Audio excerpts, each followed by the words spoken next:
Hello. Hello, hello. Fire time.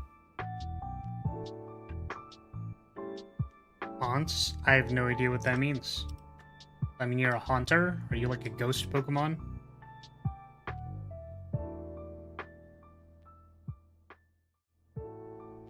Beep.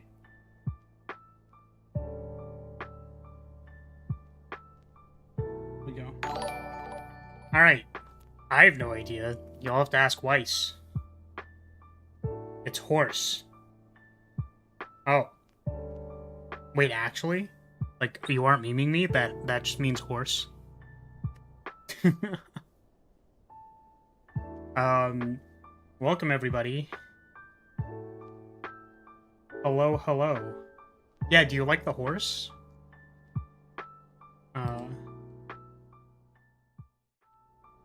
Look. Horse. Horse, horse, horse. Look at it. I'm pretty sure it's just a standard internet misspelling of horse. But how did you get N? What?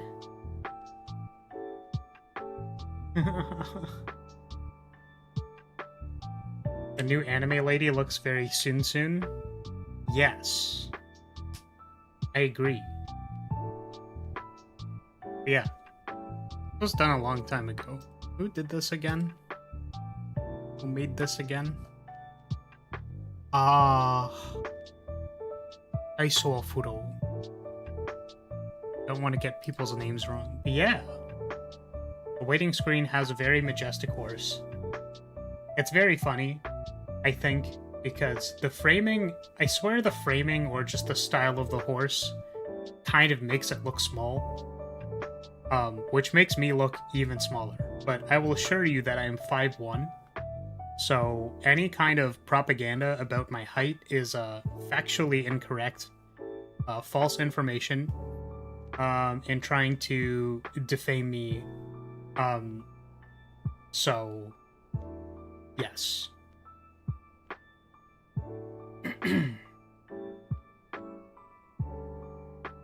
Time to die many times, but hopefully none permanently. Like Ori, this character has a custom true final boss.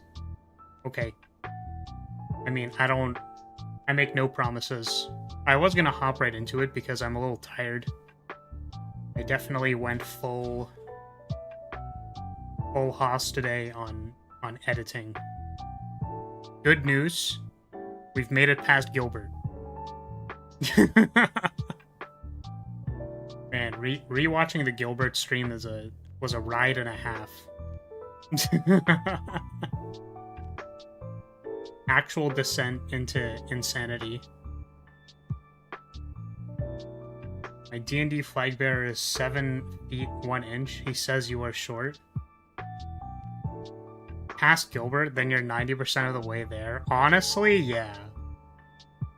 My hope is really that, like, all of the stuff afterward is very, like a lot of it was error logs or random garbage that I'm probably not going to include, so.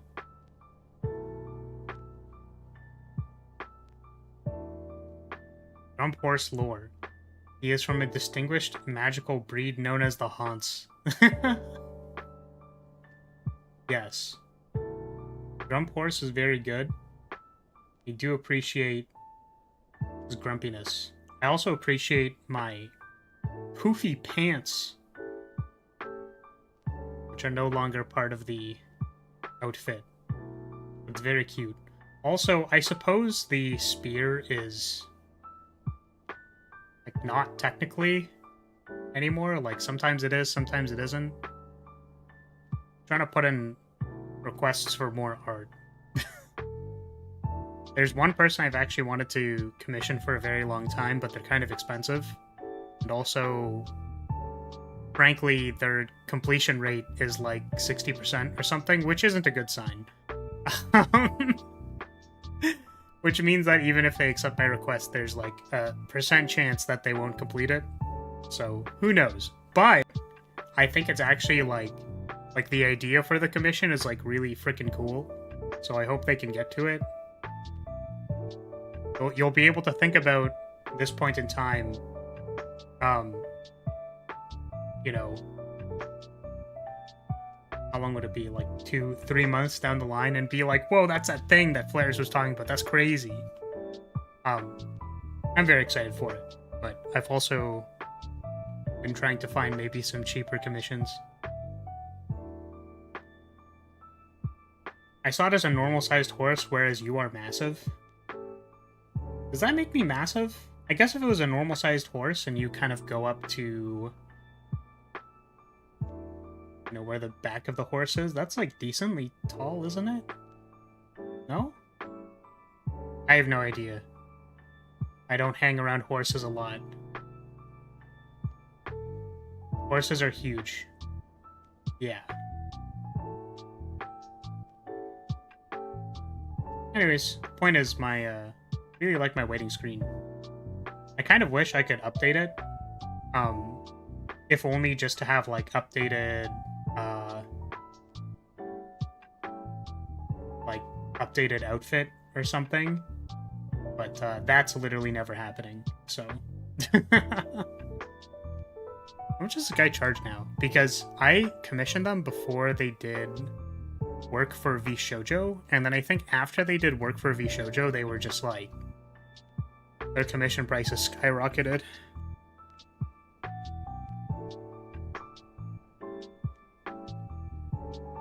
Let's see. Yep. Video is deadass $1,500.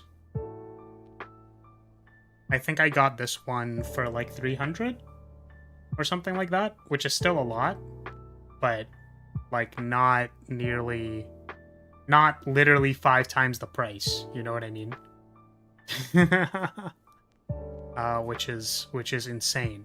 It's not insane, because, you know, the value of your art is a combination of how much people will pay for it, and then I would say also the quality. They do so much good stuff. I really like this one.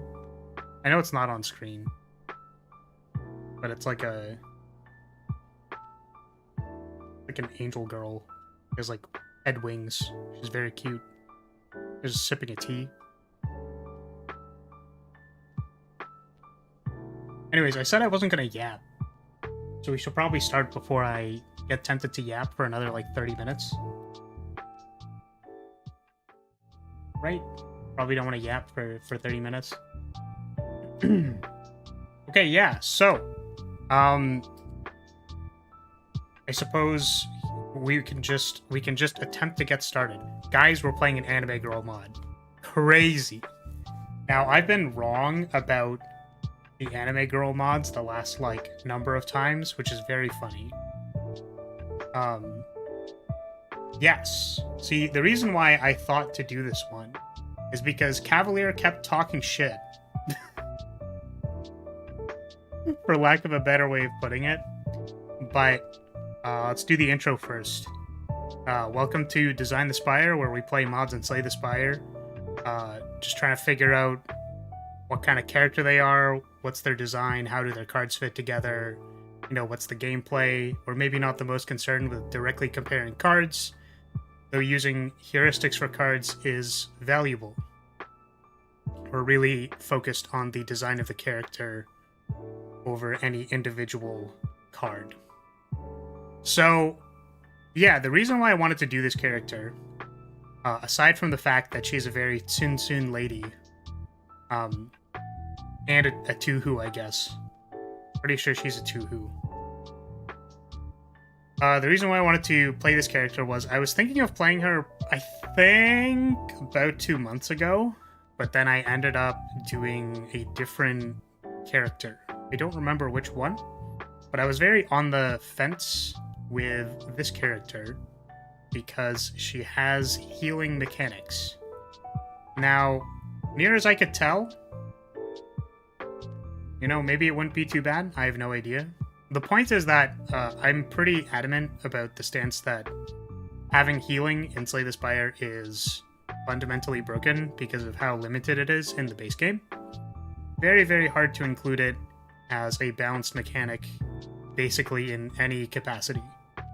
However, this character appears to be completely designed around healing. So I'm curious to see how they approached it. I don't feel like I will need to make the disclaimer too many times that healing is fundamentally broken in this game. As it is usually in any kind of roguelike. Healing is very, very heavily limited. Yeah. And then when there is like literally anything anyone can do to heal, like people will go to the ends of the earth to have it work. Like players will I guess the example that I want to bring up, like literally my favorite design aspect of Slay the Spire, in case no one knew this, was that healing cards have a tag in the coding of this game so that you can't get them from random cards. So like any card that produces a random card or lets you select from a series of random cards, every card which can heal, I believe, is tagged as a healing card so that you can't get it. And this is to avoid people stalling to get random selection cards, to get healing cards. Because it's just, like, it's not good, man. It's not good. This game is heavily predicated on the fact that you will not be able to heal when you want to. Healing at bonfires isn't great. And the game is really expecting you to assemble like some kind of big thing so that you don't take damage. Whether that's through gaining a lot of block, overcoming the block thresholds required to beat the heart or whatever, or being able to kill whatever boss before you can take too much damage. Like that appears to be how the game is designed. So healing is just don't do it. Like healing is in games for reasons, and it's not in games for other reasons. Basically, it's the long and short of it. But I didn't want to have to reiterate that every single time. We will simply apply that lens when we're talking about whether healing is fair or not fair, etc. So basically, searched up YouTube videos with this character to get some perspective. Just saw one video and one commenter saying he didn't like the character. You have to say Immortal definitely got the badass hands in the pocket swag. Yeah, and she's not like reaching towards the front for any particular reason, which is good. That's good. I like how she is coldly looking at me. It almost feels like I did something wrong. You know what I mean? The only two with pockets. Okay, so shall we get into it? This character starts with 55 HP, which is notably a lot lower than basically every other character. Presumably because she has healing mechanics. Let me reread their relics. Most of them don't have pants. You know, that's fair. Start with 1 flame, rekindle, heals additional 5% HP per flame. At the start of a new axe, gain 1 flame. So this is a metascaling thing for rekindle. So it heals 5%, an additional 5% max HP per flame. I don't remember what triggers rekindle. Flame is a stackable resource stored in a feather relic. Each stack grants rekindle, additional healing potency. When you would die, instead heal 20% of your max HP, lose all burn and 1 rekindle. Start with 1 flame, rekindle. So, I don't know how many rekindles you get. I suppose we will find out. Also, I'm not sure I understand why this relic has metascaling. And it goes to 5, 10... Starts at 5, 10, 15, 20%. It goes up to 20%. Not super sure I understand why they need that. Actually, you know what it might be? Is that if you're floating around low HP And again, the purpose of this character is to die, presumably to use the rekindle mechanic. It's to nerf rekindle early game. Right, the question wasn't like how strong is rekindle and, you know, what is the number supposed to be at? It's more like starting relics don't scale. Like they just don't. Because usually the relic is to have some kind of early game effect. So until you get a boss relic, like this just heals you 6 HP. So when you know, like it doesn't, Ironclad can get more HP. That doesn't mean Burning Blood goes up. It's not like Burning Blood is like 6, 9, 12. Like this doesn't go up. So what I'm saying is that it's a bit odd that you have a scaling relic. What I was going to say was that technically the damage dealt by units increases, so I wonder if, since the character is going to be at low HP and presumably you need to use Rekindle a lot, having more, or making sure you heal to more than like 2 HP is maybe important. So we'll find out. What are the modes? I believe this is like a hard mode thing.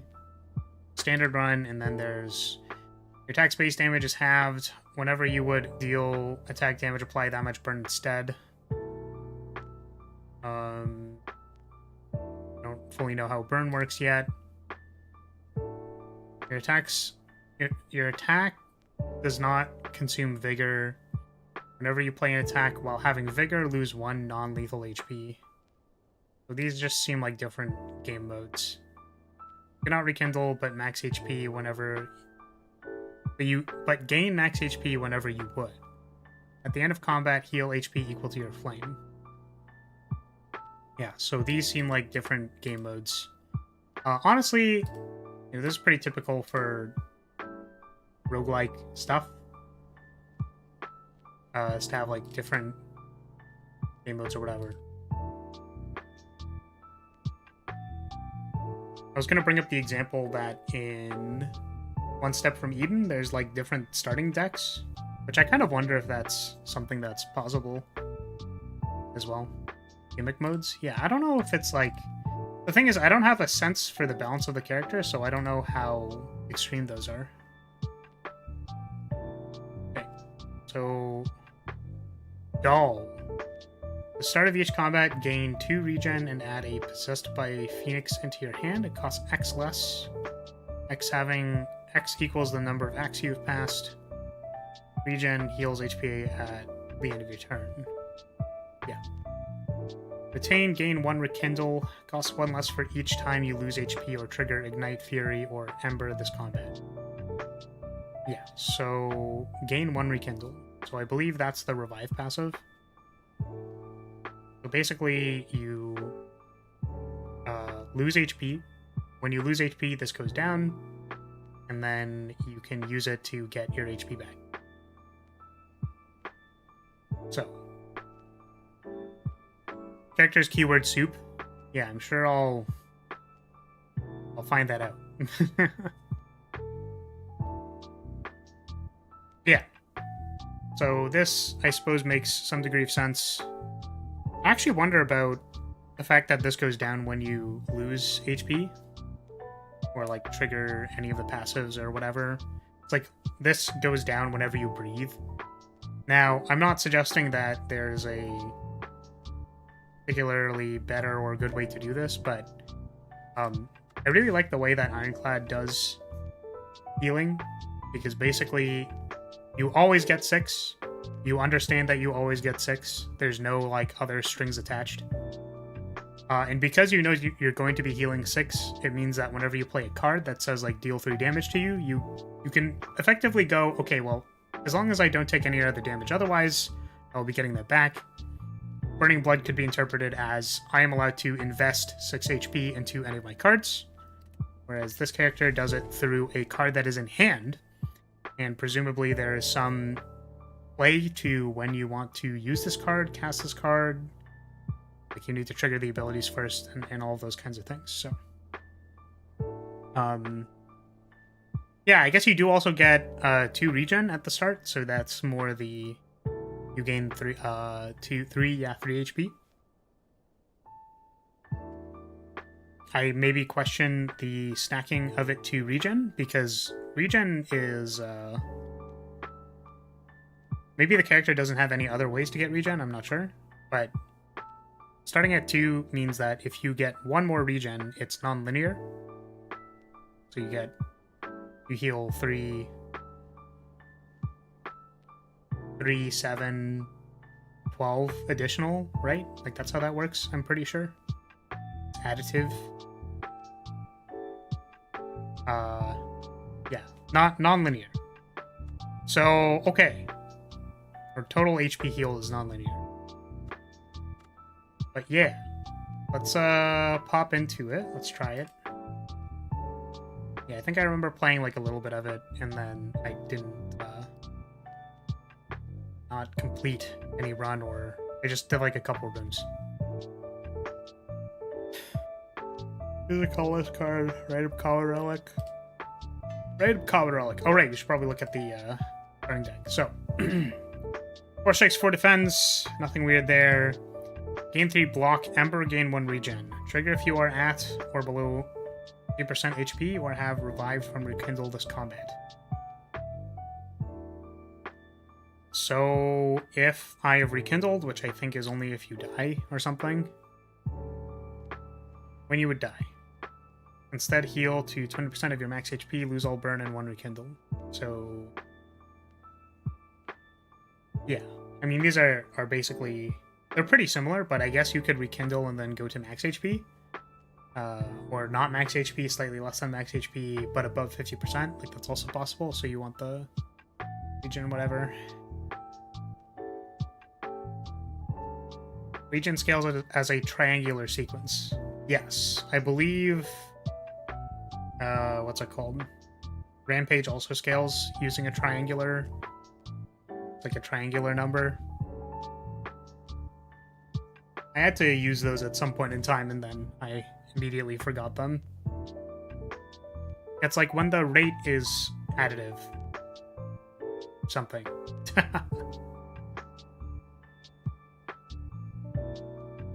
You used to start each combat with regen and rekindle, but then it got changed to what it is. Regen and rekindle. So yeah, you have to play the card, which you then need to... You have to like trigger the thing enough times to play the card. Yeah, I mean, I don't really have an opinion on that. Lose 2 non-lethal HP. You know what's really interesting about this, by the way? Is that dealing non-lethal HP to yourself, or like leaving yourself at 1, means that you'll trigger Rekindle on your opponent's turn. It's pretty basic, but also quite cool. Start of the owner's turn, lose X HP, and 1/5 of their burn rounded up. Okay. So I like this, because presumably they chose losing 1/5 of their burn, and that's all balanced on the back end. But as for what the player sees, they only need to really care about what the burn number is currently, so they can directly see how much burn is going to affect on a turn-to-turn basis. Whereas you don't necessarily need to plan super far in the future and slay the Spire unless you're playing on Ascension 20 and you're, like, hyper sweating. Like, knowing what's next in your deck is probably important, but I don't think you necessarily need to calculate like 3 turns of burn damage. Like, silent players, when they get to 200 poison, is just like, well, it's 200 poison. Like, I don't really need to think about it anymore. You know, it's not super important. Yeah, okay. So this doesn't have exhaust, and it's just a 0 energy skill. So I guess you just play it every time. We've commented on 0 energy cards before. There does not appear to be any opportunity cost to playing this card. I might understand if this, because the Ember part is gain 1 regen. So if this had like exhaust or something, so you care about triggering Ember first to give yourself 1 regen, but it's only 1 regen. Like, I just generally feel these 0 cost cards are very like low play, base, low opportunity cost. You just kind of play them. I'm sure I feel about it. Okay. Do some stuff. Punch you. Oh, I just realized that's cool. So if you start at 2 regen, you heal 3, and then by the first reshuffle... Oh, you probably don't have Ember to trigger this thing. But yeah, you heal 3, and then if you assumably cycle through self-harming kick twice, then you only lose 1 HP. That's kind of cool.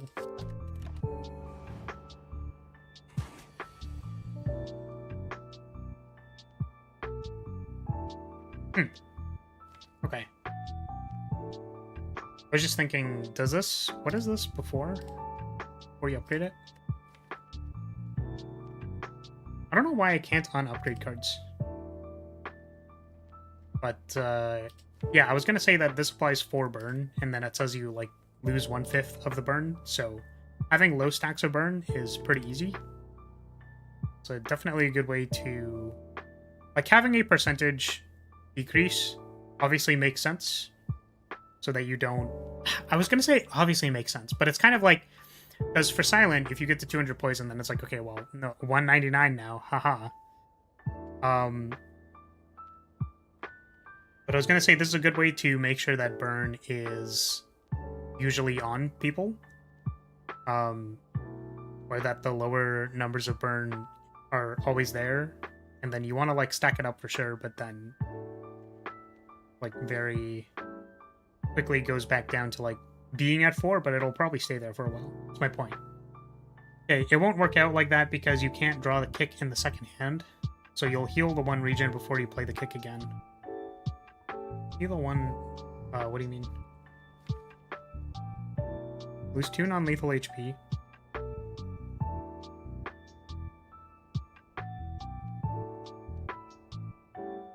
Can't draw the kick in your second hand.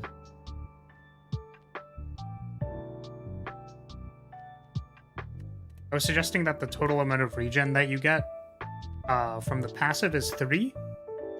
And then if you play kick twice in 1 combat, you lose 4 HP.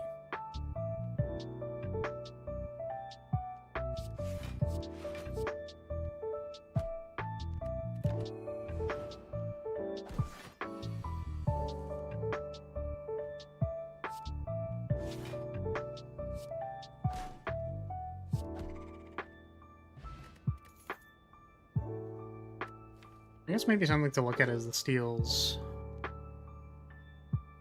Oh, it's upgraded, so I don't know what the number is. I was gonna say like 16? 16 and then 2? Then 2, then 1? Excuse me, I think it applies all 4. It rounds up, so a fifth of like 3. So it basically goes down by... Anything below 5 only goes down by 1 per turn. You start at full, which I guess is a poor assumption considering the character. Then you don't get to heal 3 HP if you play the kick twice and take no other damage. You start at full, and you don't get the full 3 HP heal if you play the kick twice and take no damage otherwise. So if you play the kick on the first turn, then you lose 2 HP, then you heal 2 HP, and you take no other damage, then you reshuffle, then you draw the kick again, you lose... Oh, that's what you mean, okay. Yeah, because you wouldn't be able to draw on the second hand. Okay, I understand. That makes sense. Yeah, I guess it would be that, like, you don't really... Yeah, I would assume the assumption. I'm assuming that you aren't at max HP 90% of the time. I guess the way that I personally, as a player, like, view these characters is that your true HP is 50%, because that's the threshold that they set. So this is how I play characters like Ragna in Entropy Effect, where, like, my HP is never 100%. My true max HP is 50%, and then everything that wiggles between that is just like flex. Flex HP.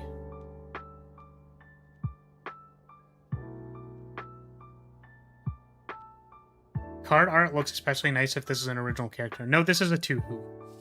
I'm pretty sure all of these are just fan arts that they took from online somewhere. Unless they drew all of it, in which case that's very impressive. But these... Like, this style looks very different from this style. Right? Like, this does not have any... Like, this style looks very different from this style. But, like, artistically, I'm pretty sure this is not the same artist. Self-harming kick is a stand-in for things like Ironclad's Bash and Silence Discard 1 block hate. Yes, so this is a... Sorry if you... Weiss, have you played Slay the Spire? Like, do you understand like, generally the basics of what is happening here?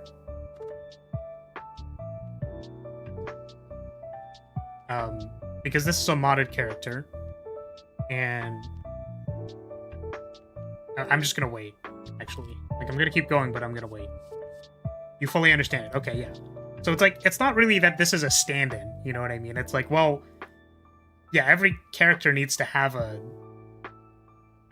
like a base deck card that does something, you know what I mean?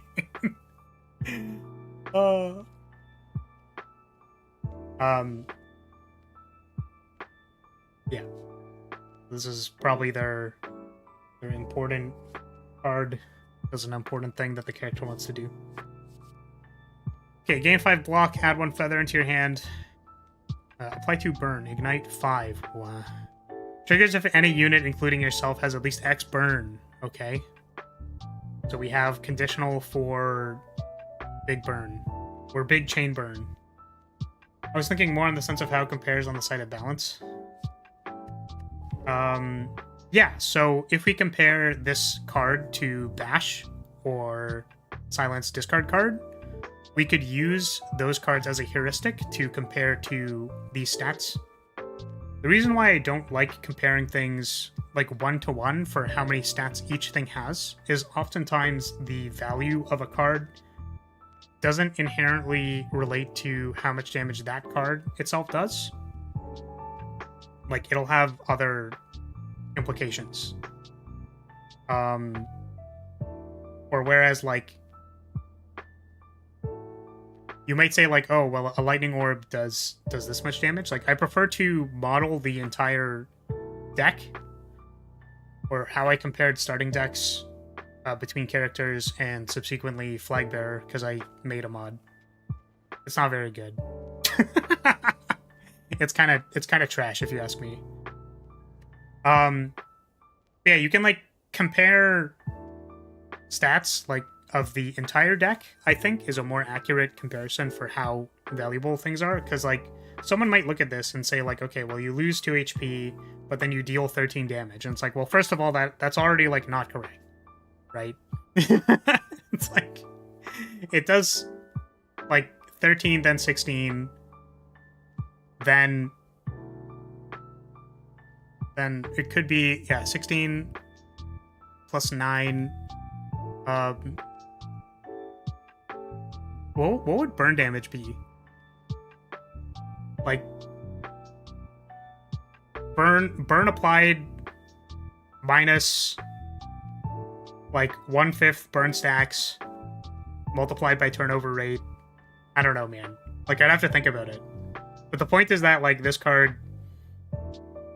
The effect of this card relates to the turnover rate of this character's deck, because it applies a DOT. So if you apply the DOT again, this could potentially have 6 burn on it.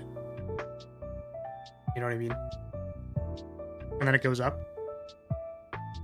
So heuristically, what I'm saying is, like, heuristically, I agree that, like, this card can... At low numbers, it is also a triangular sequence. Okay, fair.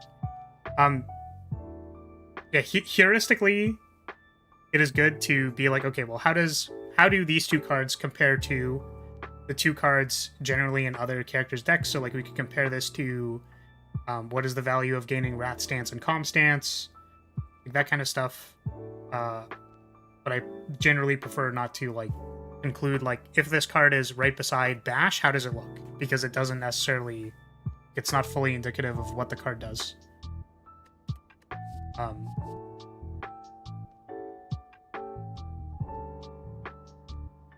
pretty alrightish mod, not overpowered enough though. Yeah, I should make Flagbearer way more overpowered. I'm actually like so excited for Slay the Spire 2 because apparently they are increasing the amount of modding support, which is cool. So hopefully it'll make it a lot easier for me to make Flagbearer 2 Electric Boogaloo. Single kick and nothing more deals 19, and that's not super useful numbers since you'll usually redraw it before it ticks down to 0. Exactly. And then we can like estimate that. We can estimate that based on like a dex turnover rate. And you can like put all of that into a data model and then calculate like how much damage a deck does on average. I did very preliminary modeling for the 4 base characters of like what the ceiling and floor is of how much damage their decks do as a heuristic for a Flagbearer. I would say that Flagbearer does, I think, somewhere between Defect and Watcher or something like that. That's what I remember. If we're talking about balancedness, Eye of Lethal is banned from the conversation. Agree. Watch Eye of Lethal is too OP. What, you Watcher? What do you mean? I mean, do we want to change the stream into a we talk about the balance of Watcher? You know what's really funny? I should do it. I didn't even think about that. I should just do a Design the Spire on the base characters. That makes so much sense. That actually makes so much sense. You know what the cool thing about analyzing the base characters is too? Is that like you can look at it and just be like, hey, hey, look, it's almost like the devs knew what they were doing. You haven't yet? Well, no. I said this on last Design the Spire, but the fun thing about like playing modded characters is that evidently they don't have the same time, design work, like data, because Slay the Spire was in open beta for a really long time, and they basically just had so much user-submitted data about like what cards people were using, like actual written feedback from players and stuff. So, you know, for example, I think Watcher, it was like when you left comm stance, it let you draw cards or something instead of gaining energy. And Watcher just had like infinite draw loops, like in the start, like in their base deck. Or something like that. Or it was like 1 or 2 cards away from just being like an infinite draw loop. Which it already, like it still is. But you can see how exiting comm stance letting you draw a card would like inflate that problem. Whereas like someone who makes a mod might not catch that. And then we can be like, oh hey look, there's that thing. Yeah, so what was I saying?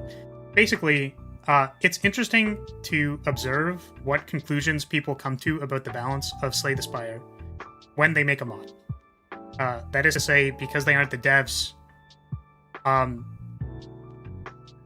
you can almost assuredly assume that like the way that they balance numbers is going to be different. Not that that necessarily means that it will be bad, but just that like these people need to have some kind of line of logic for how they came to that conclusion, usually using, you know, the base characters as a design heuristic. And it's really interesting what people come up with, or maybe where they miss on things. Basically, there's less pressure. I can only assume that Ironclad, like the 4 base classes, are like have an immense amount of design work behind them, so it feels more intimidating to approach them and be like, hey, I don't know if I agree with this or disagree with this or whatever. Like what am I gonna say? Oh, Wrath is actually like kind of balanced. Like, what do you want me to say? Watcher's OP, Flar undervalues Wrath, we get it. Moving back to Goku. If your character doesn't have any damage, she'll be underpowered. Yes. See, this is the thing that I'll say about Wrath. Because clearly the statement Flar undervalues Wrath is meant to be like... What was I gonna say? It's like a simplification of the nuance of how Wrath works. And I think the main thing about Wrath is that, like, almost assuredly, the function of Wrath is for a gameplay experience, rather than... Not rather than, but for me, it almost feels like, well, this is supposed to be an experience that you play and have to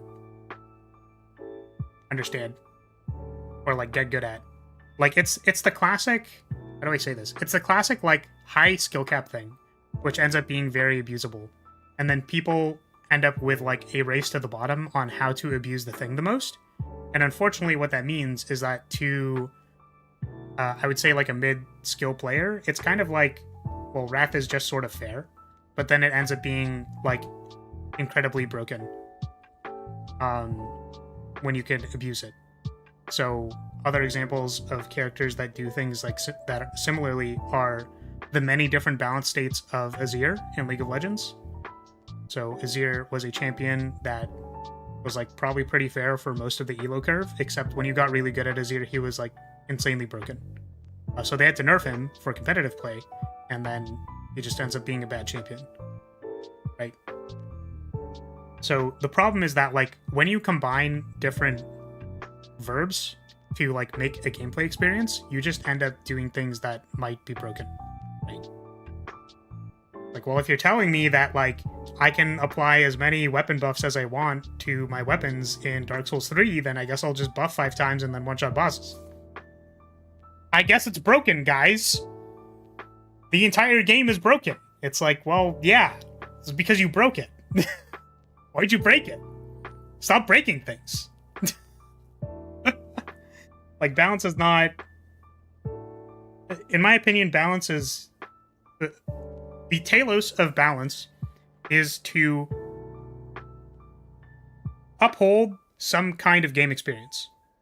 And then if, as soon as you start, like going too deep into that game experience and kind of, like, I'm gonna say, like, transcending past what the expected, like, value of that experience is, then, like, things break a lot of the time. Like, that just happens. So I actually think Wrath is pretty reasonable and fair, because it makes you have, like, a particular game experience, and then you have to, like, play and interact with that game experience, and then the experience is fun. So I think the balance is doing its job. Right. So gain 5 block, add 1 feather into your hand. We already knew that. It has Ignite 5, so you need to have 5 burn first. Or anyone has to have 5 burn. This has Ignite 3, apply 1 Scorch to the enemy with highest burn. Burn is not reduced for X turns. Okay. That's probably insane. That seems exceptionally good. This is their, I suppose, like, Cloak and Dagger style thing. Lose 2 non-lethal HP, gain 5 block. Gain 7 block instead. Okay. Assumably, there are reasons why you want to deal damage to yourself, right? Like for things like being under 50% HP and stuff. 5 burn for every 10 burn target has, gain 1 regen up to 3 regen. So I'm assuming the point is that you can apply this to yourself and gain regen. I don't know when that becomes better. If you gain 5... If you are at 5 regen, it scales down the same. No, you would have to be at more than that. Because in order to get the regen... So the point is not to target yourself. But it could have been. It could have been. I'm gonna take this one. Okay.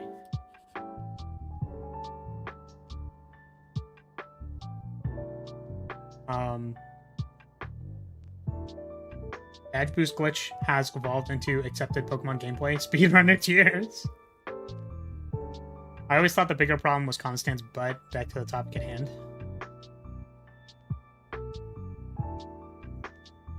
Seems more like a healing payout for stacking burn. Okay. It's the game's fault that when I get frustrated at boss 1 or boss, I turn down the difficulty to kill him. Game needs to raise me better. I don't think it gives the enemy regen if it hits them. Oh, that'd be so funny if it did, though. It always gives you regen. You play it on enemies and gain regen based on the enemy's burn. Yeah, so presumably you need ways to give yourself regen. Like, that's just how this character works. Cute anime extra thick max HP girls mod is a good option. Honestly, you know what I should do is I should make a One Punch Man style mod of Flag Bearer, except it'll be thick thigh girl, and all of them will be like she squishes you between her thighs, and then it just like one shots everybody. And there'll be every single time you actually lethal an enemy with the thigh squish, there's like a splurting sound. You're not really sure why, but when it happens, the enemies disappear after that. It's gain regen, not apply regen. Would be funny if that wasn't the case, but alas. Yeah, no, that'd be super funny. Okay, gain 2 common potions. Lose 50, obtain this thing. I have no idea what that means. Sure. What does it do? Gain 1 flame, gain 1 rekindle. Start with 1 flame. Get 1 flame. Do flames ever go down? Who knows? Metascaling potion? Yeah, why? Why is it 50 gold? I don't understand. Do any base game options specify potion rarity? I think so. Things like what's it called? Fairy in a bottle is like a rare potion, for example. Like, potions have rarities. I don't know if they're explicit.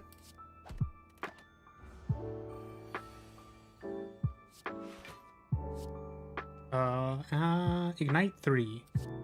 I don't have the kick. Ah, that's too bad. Oh well. Play 2 burn. Do it.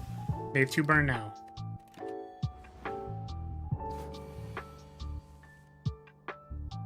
Merchant prices are merchant rarity. Potion rarity? What?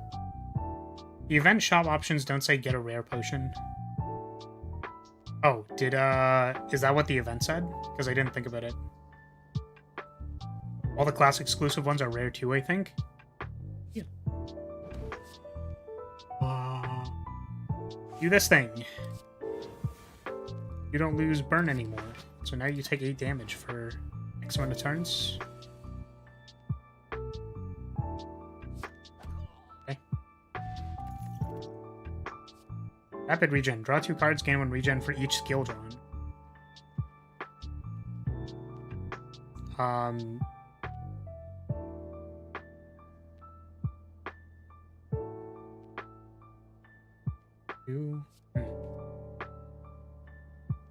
The interesting thing for me is just that, like, this character starts with regen. So it's like, it's hard to say whether the amount of regen you... Like, you're supposed to break the amount of regen that you get, right? Like, you want to start with it so that you can potentially get 3 regen. You spike it. I'm sure there's, like, an expected value you could make on how many skills you draw, or how many skills are in your deck and, like, what you'll draw and stuff. This is, like, a good card to play. It does have exhaust, though. I guess it is important that the cards which heal have exhaust. Deal 7 damage. Cooperation, deal 7 damage again. Triggers if there are 2 or more cards in your exhaust pile. Why? Why is that a keyword? Why does that matter? Why is this a condition? Is it if you play cards which heal you, and then you can trigger cooperation? But it also triggers when you, like, get rid of Dazed. Like, what is the... Like, this is, you know, clearly an adjacent or heuristically adjacent to like the Poison Strike card, but like why? Why is this a condition? I don't understand. The event was get 2 common potions. Oh, I see. Okay, yeah. I got you. I understand. Which didn't feel like a thing the player should be expected to know if you ask me. It probably depends. I don't know if there's any... I don't know if there's any events which... Yeah, that's why you were mentioning. I don't know if there's any events which specify what potion rarity you get, but... yeah, well, you wouldn't want to tell them get 2 potions and then, like, they expect to get a Farina bottle and then they never get one. So, I don't know. They're, like, 2 cards with co-op. Yeah, this seems weirdly placed. I don't know if I understand why they have this. Oh, maybe it's because of their tokens? Because of, like, tokens like this? This has exhaust. That maybe makes sense. You need money for that flag bearer one-shot anime mod? The answer is it would take me too much time.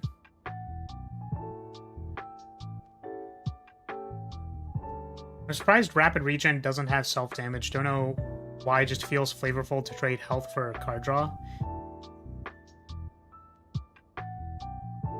I'm going to use this statement as an example. I'm going to make an example out of you, as in I'm going to roast the shit out of you.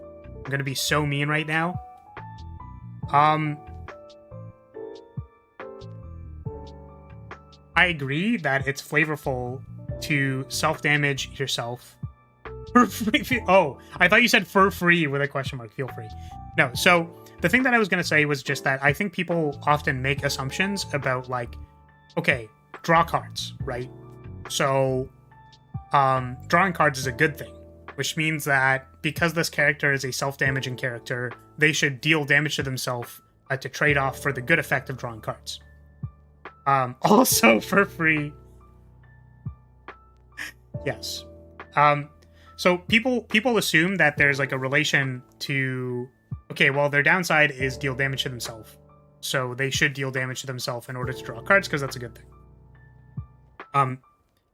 However, again, because this character is interacting with like the HP, like HP thresholds and stuff, dealing damage to yourself has actually like a very specific function on this character, right? It's like to be below 50% HP, to put yourself to 1 HP, like probably to enable some of your cards, right?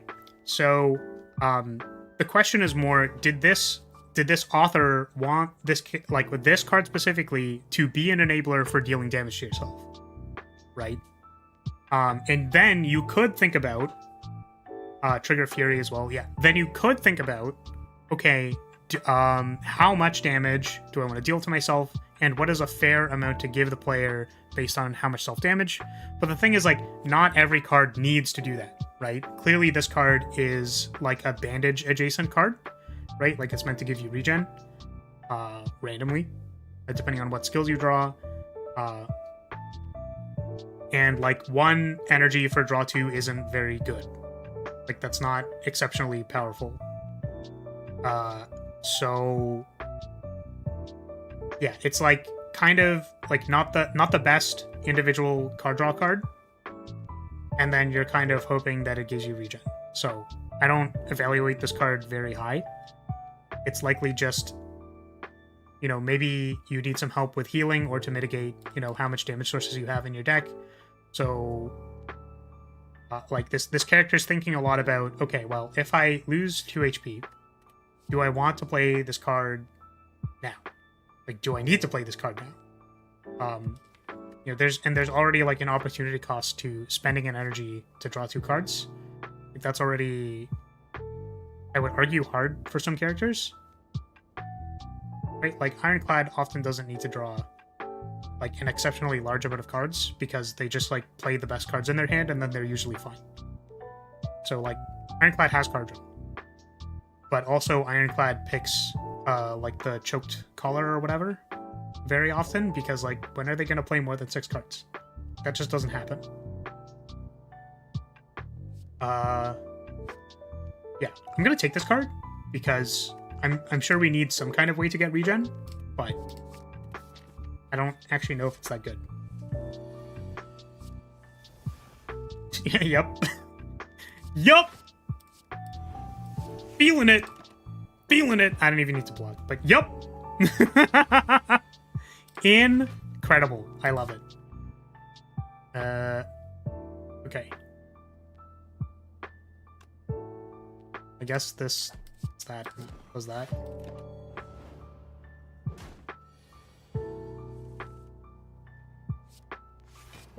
Burn you.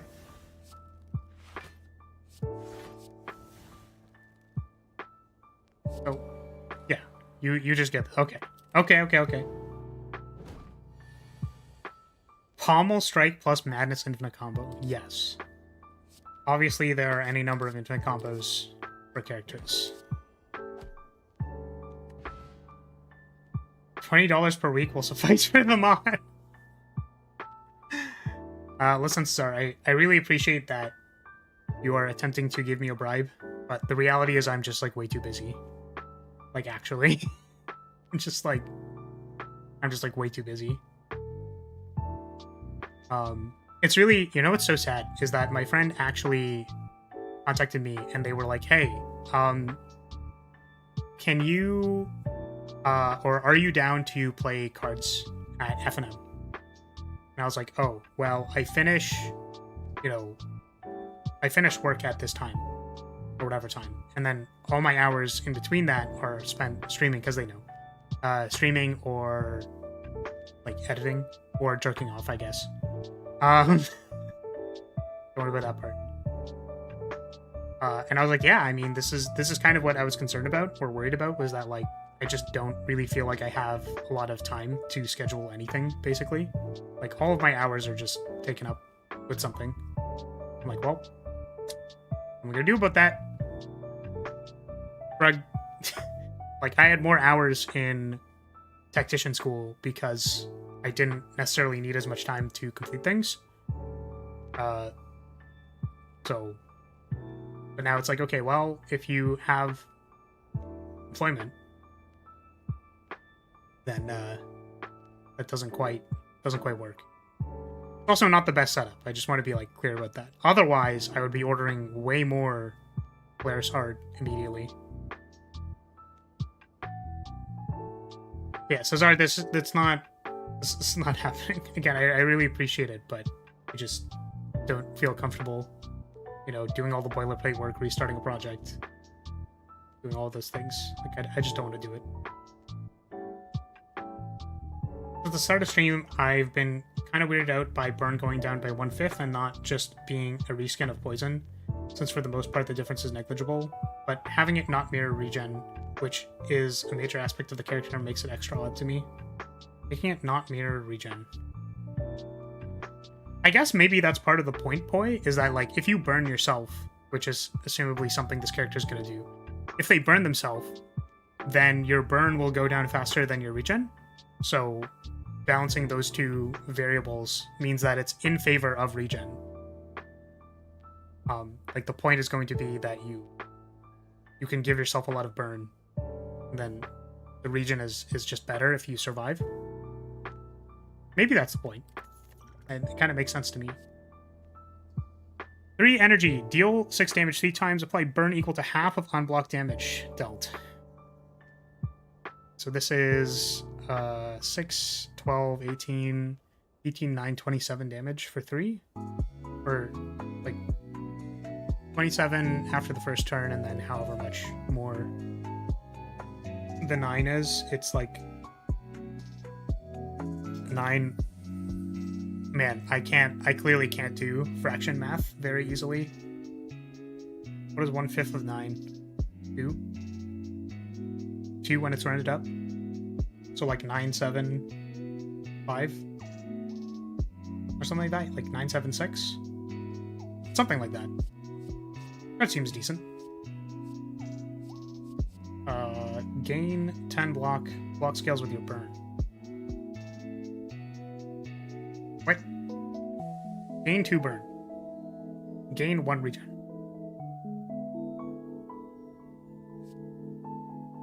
What?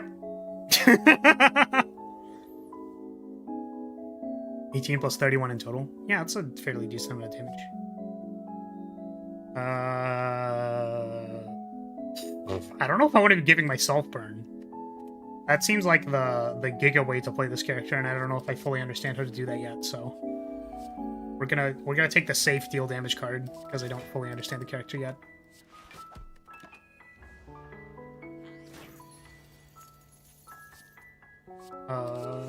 Give me regen. Nice, we got 1 regen. Let's go. Let's go.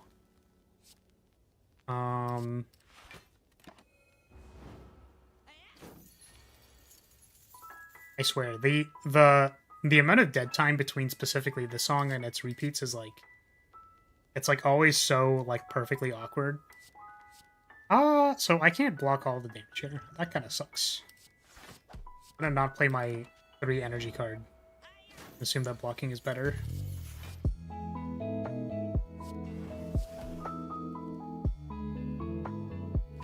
I guess I did say that the way that I play these characters generally is that I assume that half HP is where you're supposed to be. Oh no, the regen character can't block. Beep. Or maybe I should do as I said I was doing, or do as I say I was doing. Deal 9 damage, ignite 2, apply 1 burn and 1 scorch. It's kind of cool. Seems very good. There's also non-attack cards in your hand. For each card exhausted, gain 4 block. Ember, gain 1 vigor. All non-exhaust cards. Or exhaust all non-attack cards. Gain 4 block. So does it only ever give you 1 vigor? Or is it for each? For each, do this once. I don't know if I understand why this character cares about vigor. Because they have like burn damage and 1 vigor, so yeah, for each.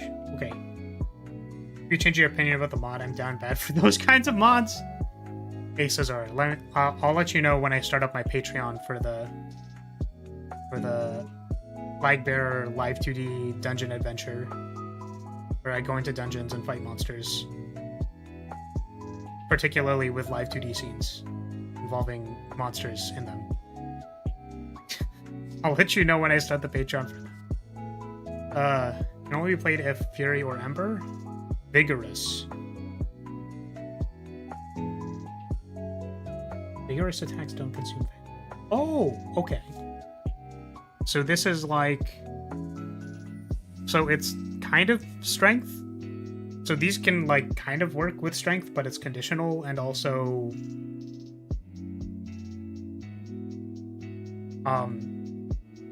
And then also it has like the strength thing. Okay, well, I think I answered my question about this. I'm gonna take this one because it's easy to understand.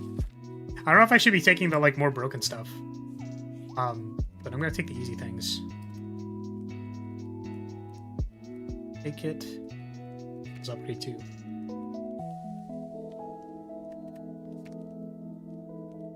Two burn, 1 scorch. I mean, one scorch just seems like really good.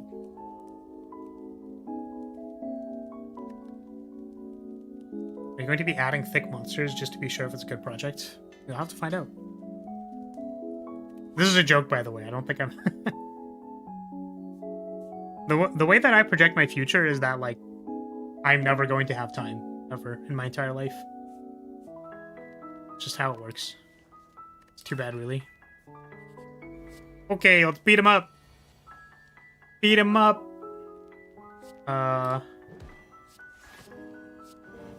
Beat him up.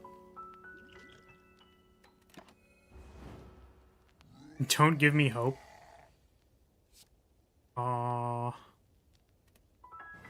Take this burn. How much is this again? 2? I block for 1. Let's go. Okay, well, it's dead, I guess. It dies. If I give myself regen, it doesn't do anything.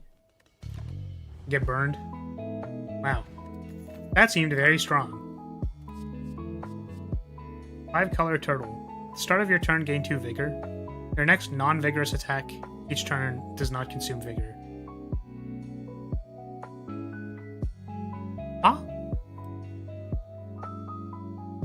What? Was it just like gain 2 strength each turn? Gain 2 strength each turn? Only play 1 attack per turn? That seems kinda good. No? This keeps going up. That seems really good. At turn start, exhaust up to 1 card and put that many from discard pile into your hand, or draw that many if discard pile is empty. Oh, okay. So I can exhaust a card and then buy back a card. It's neat.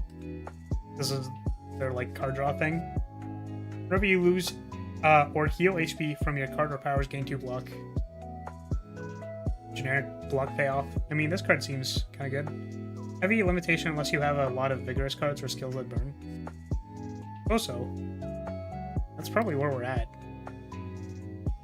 Like, I don't know if we're gonna end up playing more than 1 attack per turn. I guess that's its own kind of like fun thing to do. I think Turtle is worst of these cards. Oh, really? Yeah, the generic payoff probably would have been better. Just good with the rare. Yeah.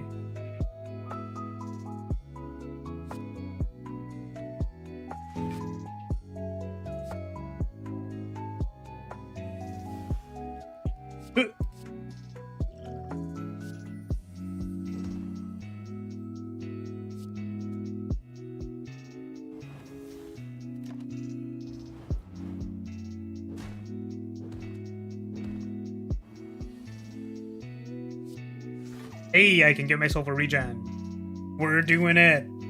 We're gaming.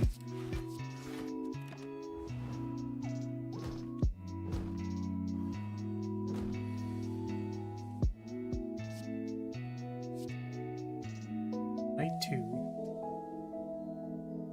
Yeah, I guess something that's kind of interesting is that like igniting one thing lets you ignite other things, I guess, where it like gives the condition for the other one. Because it didn't matter to apply the Scorch. No, I did it for the burn. Right, okay. Simple conditions. Simple conditions are nice. I just play it anyways. It's fun. Ow.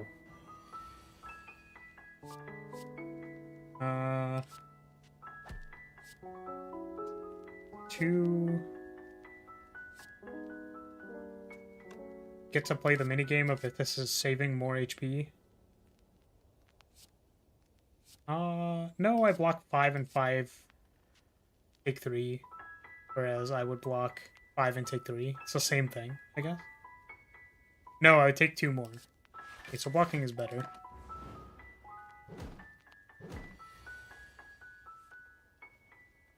You not playing the Phoenix for 0 is kind of bothering me. Well, because there might be a reason to have it in my hand to play it, right? Oh, right. I guess healing 1 is fine. I was gonna say, that card doesn't exhaust, but, like, you can't really ever get more than 1 regen, so... It's like 1 HP every 3 turns is probably not breaking the game. Orange pellets will be great. Oh, that's an interesting consideration. Lose 1 HP, gain 3 block. Put a card from your discard pile into your hand. Okay. Lose 1 HP. Lose 1 non-lethal HP. Cool. Deal 6 and apply 2 burn to all enemies. I guess, like... playing this card and then buying back literally the base deck card gives me 2 regen. That's kind of cool. Vigorous. Deal 7 damage. Exhaust a card to gain 2 vigor. If it is non-curse fuel. Special type of card with unplayable and retain. X indicates its durability. Whenever a fuel is in your hand and you trigger Ignite, Fury, or Ember, trigger fuel's effect and lose 1 durability. If fuel is exhausted when it reaches 0.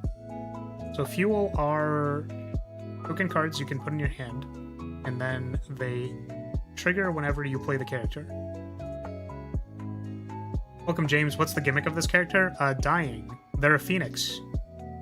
Or she, I think. She's a phoenix. So they play around with their HP and stuff. You haven't found any fuel yet. Yeah. But I'm just wondering if I want to get a fuel. Look for fuel cards. They also apply a DOT effect, similar to poison, where it deals damage and then decreases itself. Deal 6 damage and apply 2 burn to all enemies. Scorch 1 to all of them. I mean, these seem good. I kind of want to do this one so that I can give myself 2 regen. That seems kind of funny. But we probably need attack cards. I don't know if I care about strength. I have 1 multi-hit card. And we're doing a lot of damage through burn and stuff.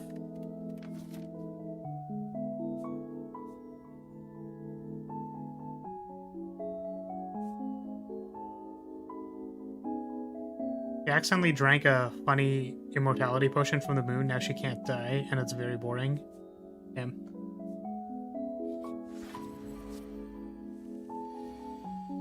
I guess I have time to just play Possessed by the Phoenix for fun.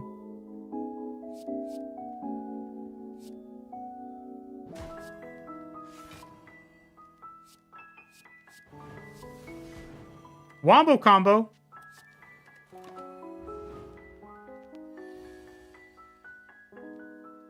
Yeah, so now we have like 9-7.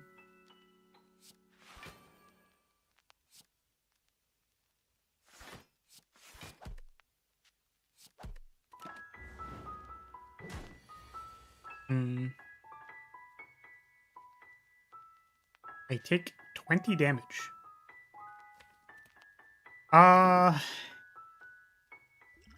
We already gave ourselves a rekindle, so we don't have to do it again. Yeah, not dying sounds fun. Let's not die.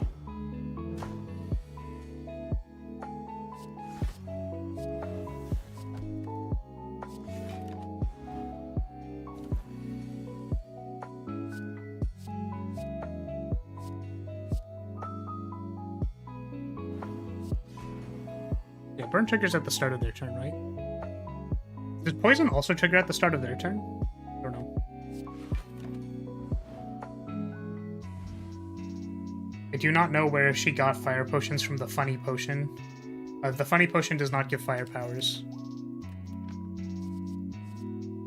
Yeah, I mean, I guess this is just what we're doing. We're just Smoke and Feather,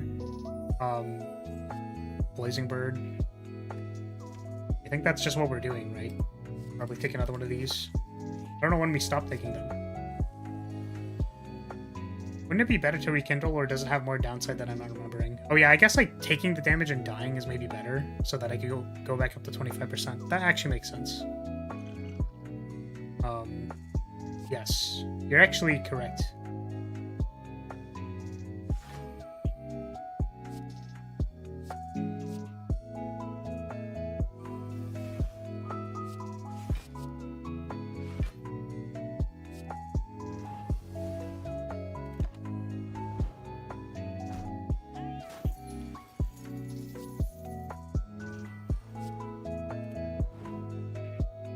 Okay, so now we can die. That's all good.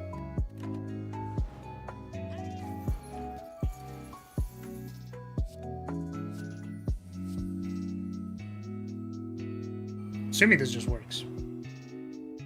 Oh, right, and we had the thing. Whoa! Yeah, burn. Human combustion. At the end of your turn, gain 1 burn and apply 3 burn to all enemies. That's cool. Seems really cool. Remove artifacts and apply 1 vulnerable. Fury. Double enemies' vulnerability. Triggers if you have lost HP this turn. Okay. Gain 10 burn, gain 1 rekindle. Neat. I never die. Drink the elixir to make your revise better. Yeah, we're saving it because it gives you 1 rekindle. Yeah. That's what I'm doing.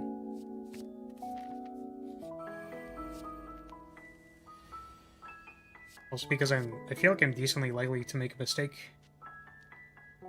This is a lot of not block. No regen. This is a lot of not block.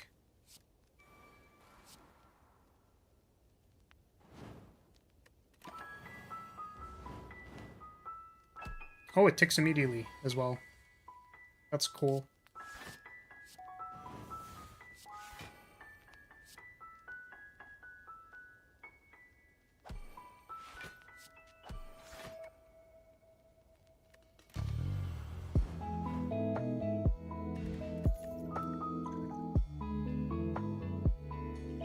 Well, now I have 2. I almost wish or wonder if these were super duper special ones. Hey, look, guys, it kind of looks like a face with like 2 eyeballs and then like here's the mouth.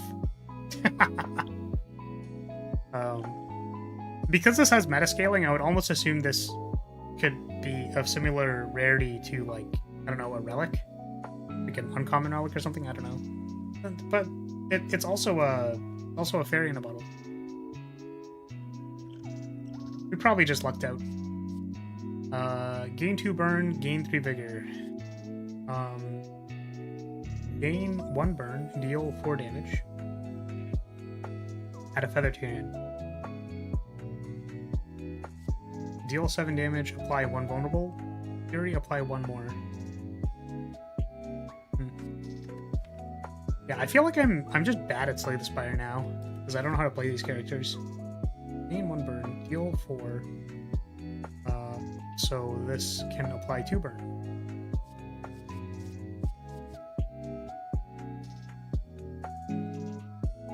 I would say not to put metascaling in potions, but fruit juice exists, so whatever.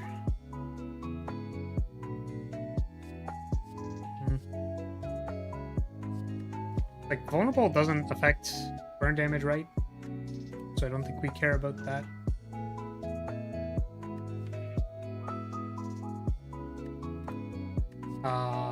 Maybe flare is good.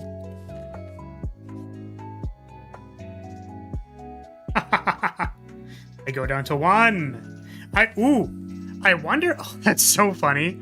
I wonder if I could take an elixir during this thing and then die.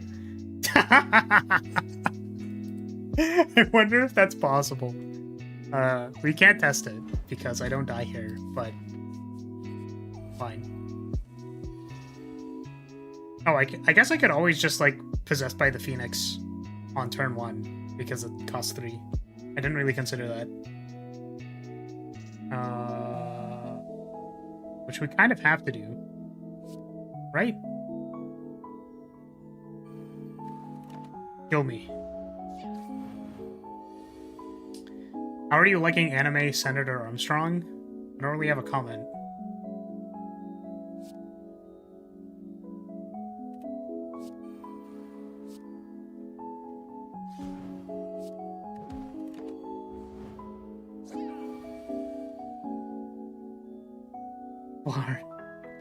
Flare is good, but burning yourself is a little scary. Oh, I'm entangled. They've been entangled. Sure, you could have lived by just blocking. Yeah, I think I didn't look at my regen. Was the problem.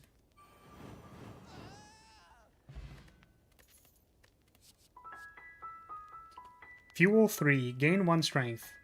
Durability reaches 0. Add a tragic fate into your hand. Your attacks deal double damage this turn. Die next turn. That's crazy. So it's 1, 2, 3, and then 6 because you deal double damage. Okay, that's really cool, but also, like, I don't know if I want to do that. I don't know if that's what we're looking to do. Resilience is maybe cool.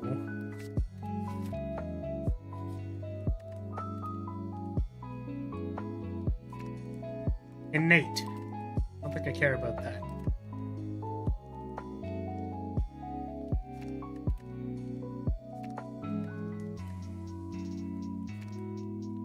Sure.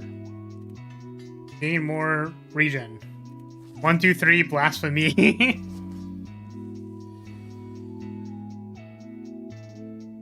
do what Twitter does and make comment for you. Lars said he absolutely loves this character. He's heading towards the moderator's home now to drink their bathwater. Damn, Flar, that's crazy. That's wild. What's funny about Dynex's turn is that you can rekindle it. Oh, you know what? I just, like, didn't even think about that, but that makes a lot of sense.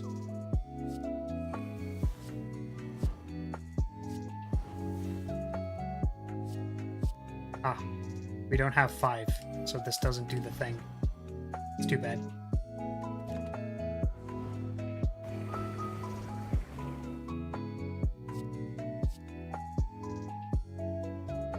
I just realized this character probably has a good Hexaghost matchup. That's funny.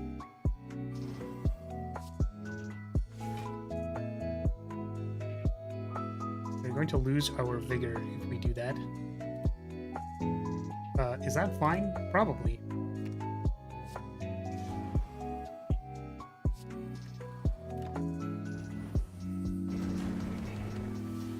I joined at the weirdest times. The hell did I walk into? Wait, what? About what? Like the bathwater thing? I mean, that's just normal. I don't know why you think that's weird, PR. Or... I assume they just used the blasphemy code that deals 9,999 damage to you. Yeah, there's probably... Yeah, that makes sense. What's weird about wanting to drink someone's bathwater? Can you explain that to me? I'm not sure I understand. What? Why do I have another... Oh, it's human combustion. I didn't notice. Give me a regen. Give me... Apply Scorch. Give me... Get rid of my vigor.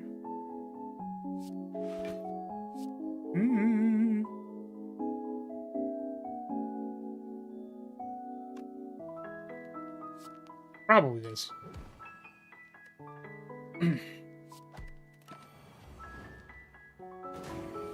But, like, who joins a conversation like that and isn't at least a bit baffled? Like, ease me into it?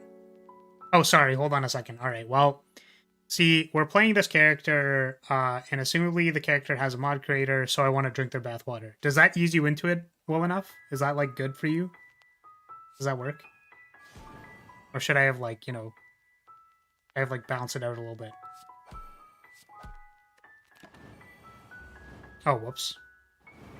Oh. I'm just gonna do this just in case I mess up.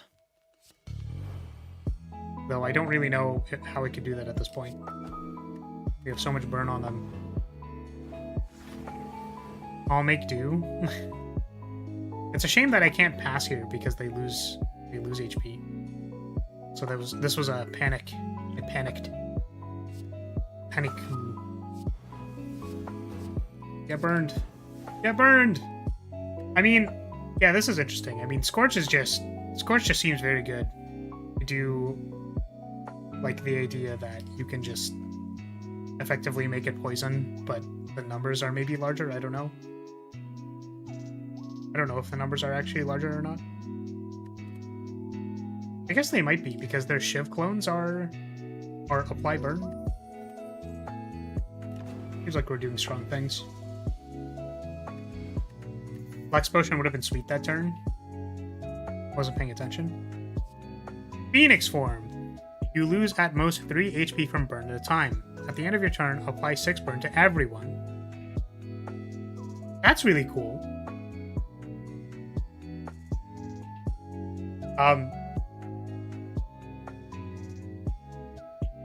I guess it means I can give myself burn, which it's questionable how valuable that is. I guess I don't know how I feel about the form card being related to specifically the burn yourself archetype, like if that matters. I have no idea. The thing that I was just thinking about was if the other form cards specifically have to do with a particular thing, a particular archetype. So, for example, Echo Form is really good with powers for obvious reasons, but it doesn't, like, say when you play your second power, do a particular thing, right? So, but that's fine. There was a turn where you could have flexed the 3 energy rare. Oh, that would have been good. I should be aware of that and keep that in mind. When exhausted, gain 1 rekindle. If durability is 0, gain 2 regen. When exhausted. Oh, if fuel is exhausted when it reaches 0. So it does both. Wait, so then why doesn't it...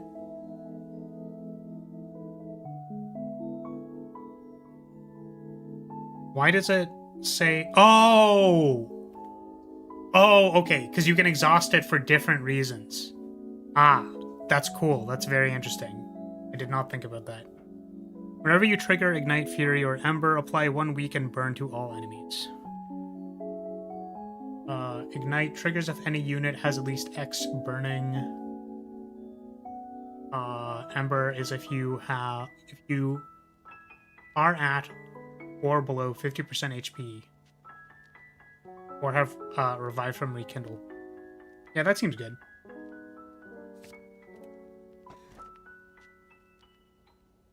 Gain energy at the start of each turn. Start each combat with 2 Hellfire. End of your turn, lose X HP. What the fuck? What? Wait, what's X HP? What is the X on this card? What do you mean lose X HP? How much is X?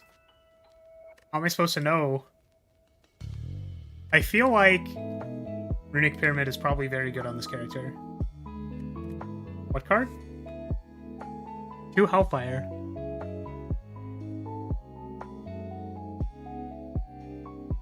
X's Hellfire stacks. What?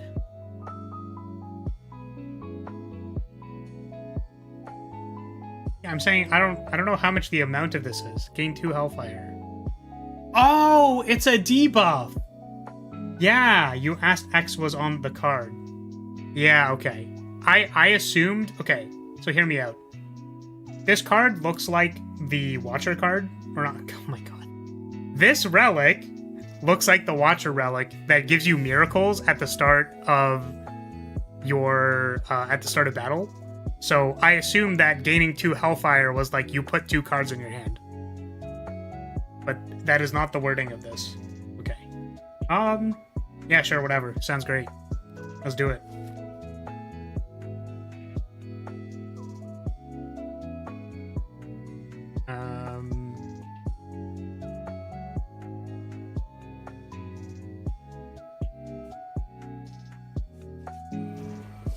No, this just like straight up looks like the Watcher relic that gives you miracles.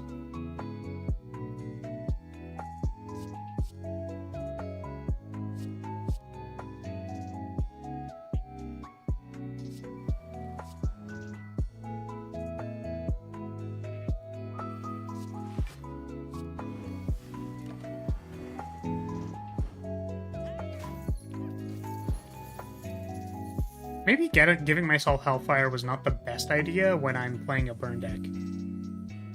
Did not think about that. Definitely didn't think about it that hard.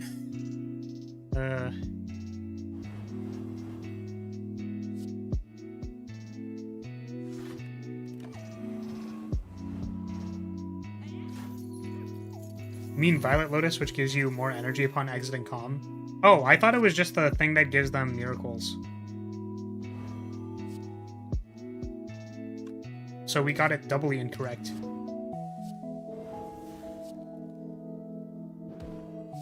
Guess I just play everything and then they die. Well, we lost 39 HP. That's a lot. Lot of HP lost. Deal 6 damage twice. Next turn, draw 2 additional cards. Okay. Your next attack this turn deals double damage. You already gain 2 vigor.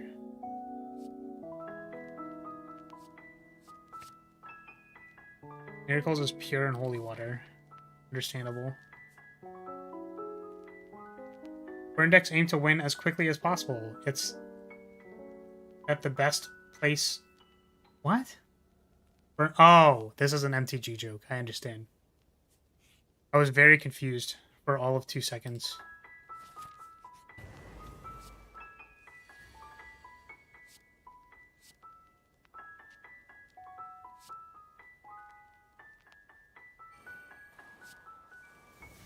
Yo, is that crispy bacon?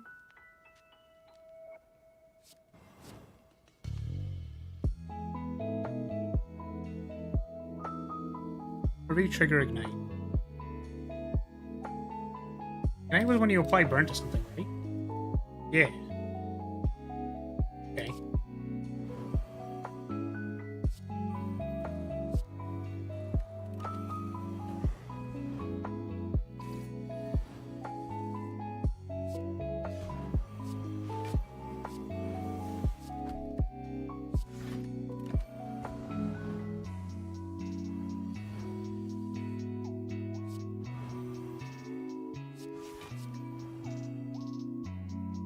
Wait, how did I get 2 regen?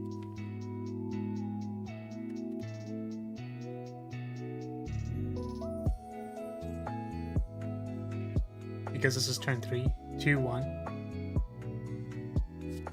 I'm not even gonna think about it. Brain no work. Incinerate. Apply 1 burn. Permanently increase this card's burn by 1. Apply 1 scorch. Well, that's insane.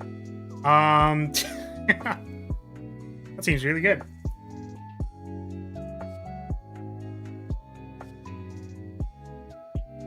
Oh, the upgrade is apply 1 scorch. Oh, cool. Man, think about that. Gain block equal to unblocked damage dealt.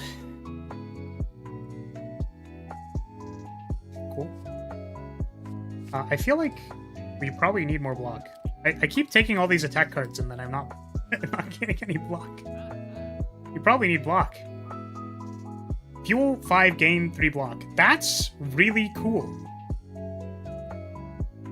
So whenever you do the effects, you gain block. Deal 1 damage and apply 1 burn 4 times. Powers that would affect damage. Affect. What? Sorry? Powers that would affect damage affect number of times instead. So you apply. So this scales your burn. That's what this means. Yeah, I think we need block. Whenever you lose HP from your cards or powers, draw a card.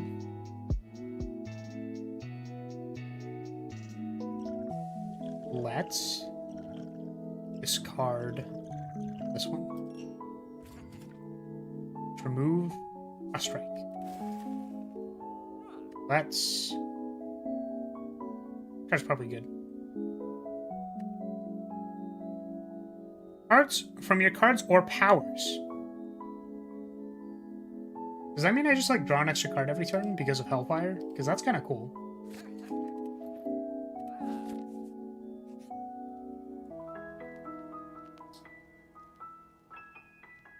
Gain 5 max HP, lose 14. See, here's the thing, is I really want to test if this works. But I don't want to just throw the run. It does. This does work. I'm trusting you. Well.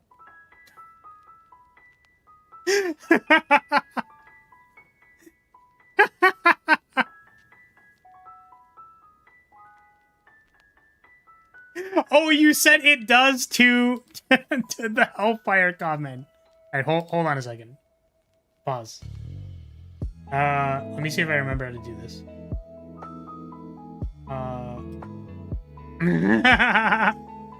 Okay.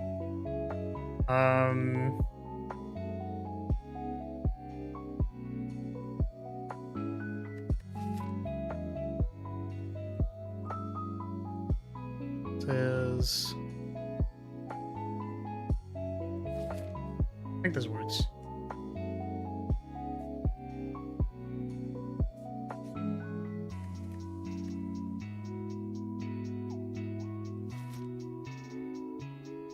Oh, that's so funny. Wait, it keeps ticking up the thing.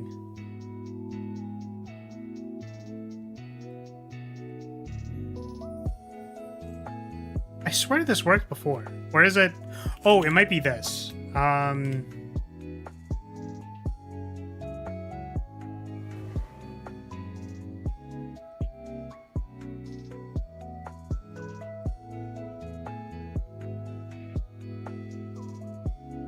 That work? Let's see.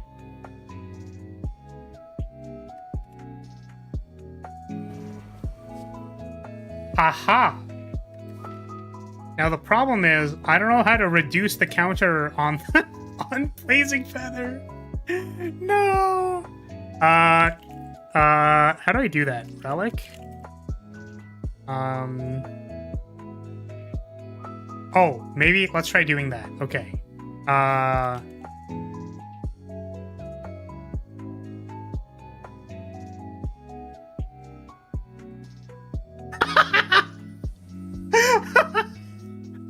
god. Hold on a second. Wait.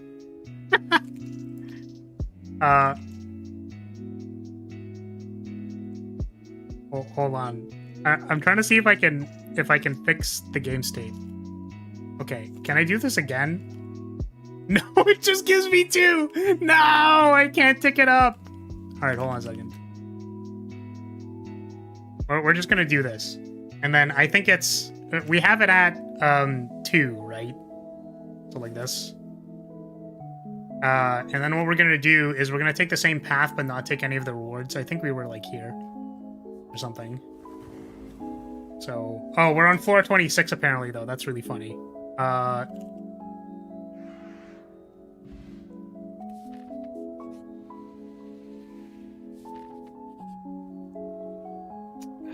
damn it. Well, I can remove a card and then I can add a card. Here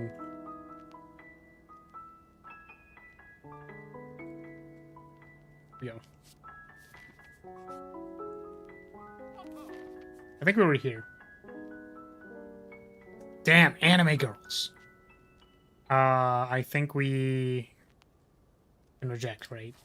Because we were in a fight or something. Oh, what was our HP? Our HP was like probably 13 or something.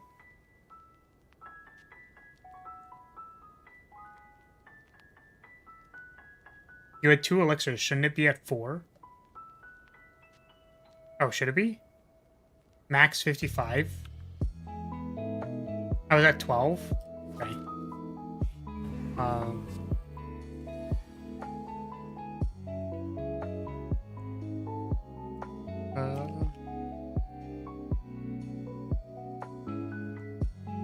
How do I do math?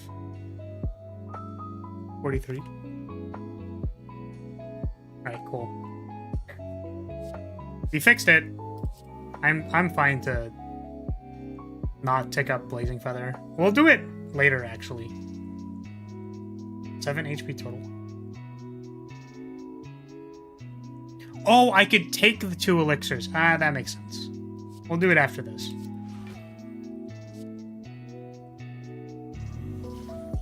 Just, like, play everything.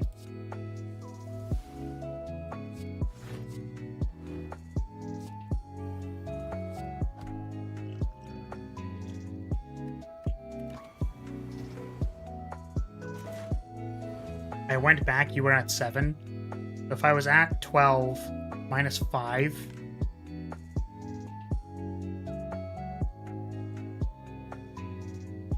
Okay, well, we're about to revive, so that's cool. Ah, I missed the interaction again. I keep seeing that it's 5 energy, or 3, not 5, 3 energy, and then I go, oh, I don't want to play it. Actually, do I die?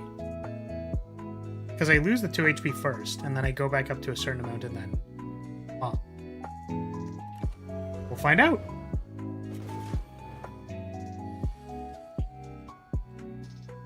Oh, when you revive, do you, are you invulnerable for the turn? Because it looked like it stopped stacking.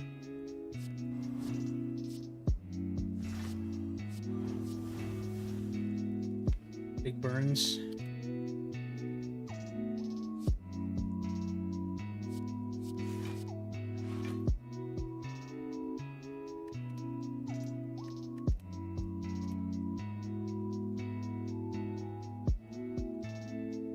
Where's that?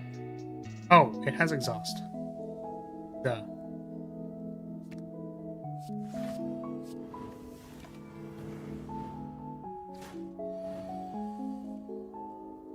The revive would have been 10% stronger if you had the correct number of flames. Yeah, but, you know. I don't want to give myself another revive this combat.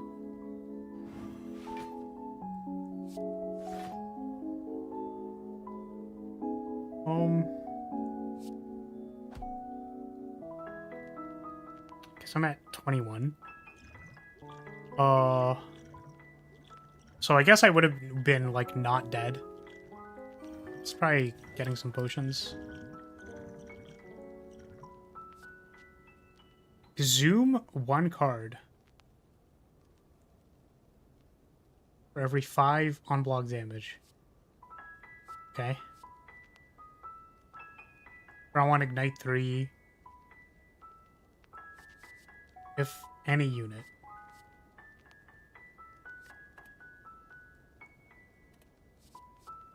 What am I looking for?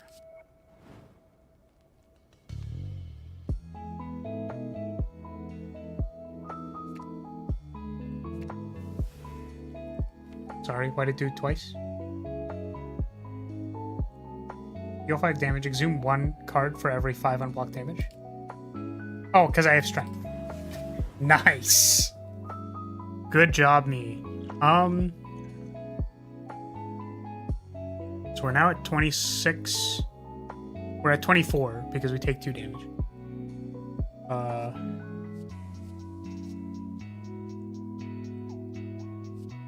Set durability of fuels in your hand to 0.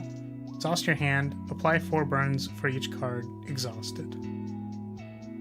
Cool.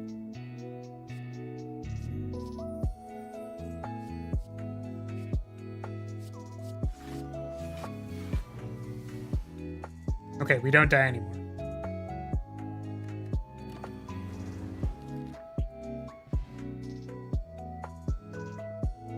Did I miss something? Wait, why did it have... Why did it have so much burn? It died. I thought it wasn't gonna die. Let's start with Heat Wave, maybe. That's probably good. Double edge.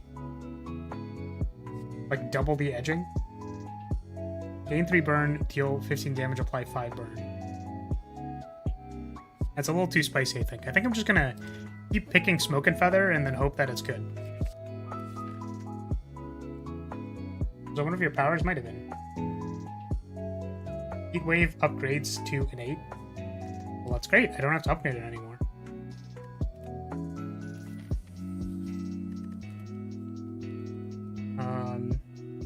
Though I suppose using a bottled tornado on something you could upgrade into is not amazing.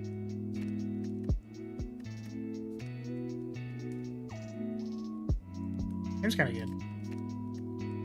But I think having this cost 1 is probably better.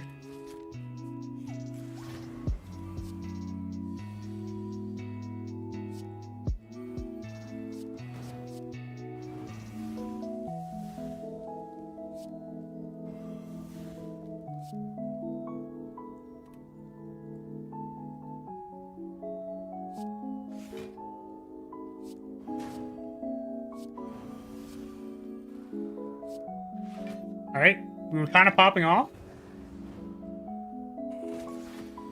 Card that burns your enemy for 3 every turn was what killed the book. Oh, I didn't notice then.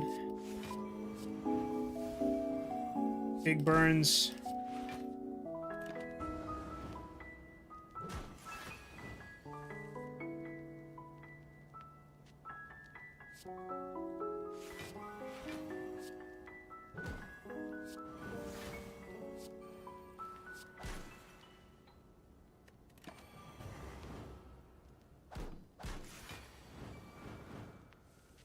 Nice.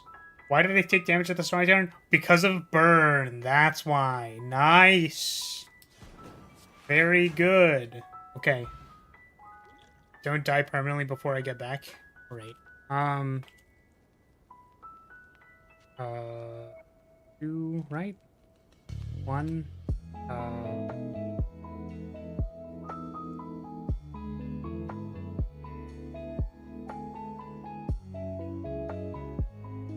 Oh, right. Dumb. Okay, there we go. We fixed it. It's all fixed now. Exhaust card to gain 1 regen. Is a non-curse fuel, gain 1 more. Cool. I mean, sorry that I don't really have, like, I guess many things to comment on. I just kind of, like, look at the things and go, like, okay, that's cool. Like, sure, that's cool. The character certainly... Why 2 of them? Because we had 2. We used 2. We had 2 elixirs. Because I used the second one in the room that I thought I could have died. Does the feather start at 1? Yes. Yes. Start with 1 flame.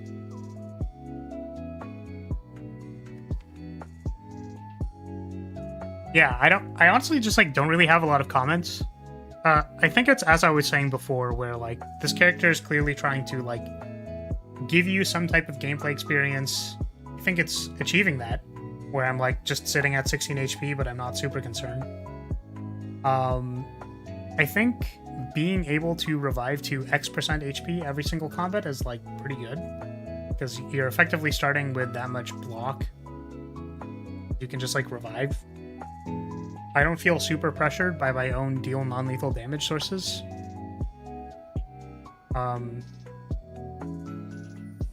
So yeah, I'm not really sure. It's kind of like, I guess the only comment would be like, well, is this too strong? Right? Like, is 20% of your max HP every single combat almost for free, because you will probably play at least 3 cards. Like, literally, if you played 3 cards that activate anything that the character does, then you can play your Phoenix thing turn 1, which isn't possible in the base deck. But that kind of feels like, okay, well, is it fair to heal, like, again, this much of your HP every single combat? Like, I don't know. I don't know if there's a way to, like, because all of the burn cards, for example, right, are just kind of like poison from Silent, right? So you can play a combination of burn cards and then play poison Silent, and then also have revive. It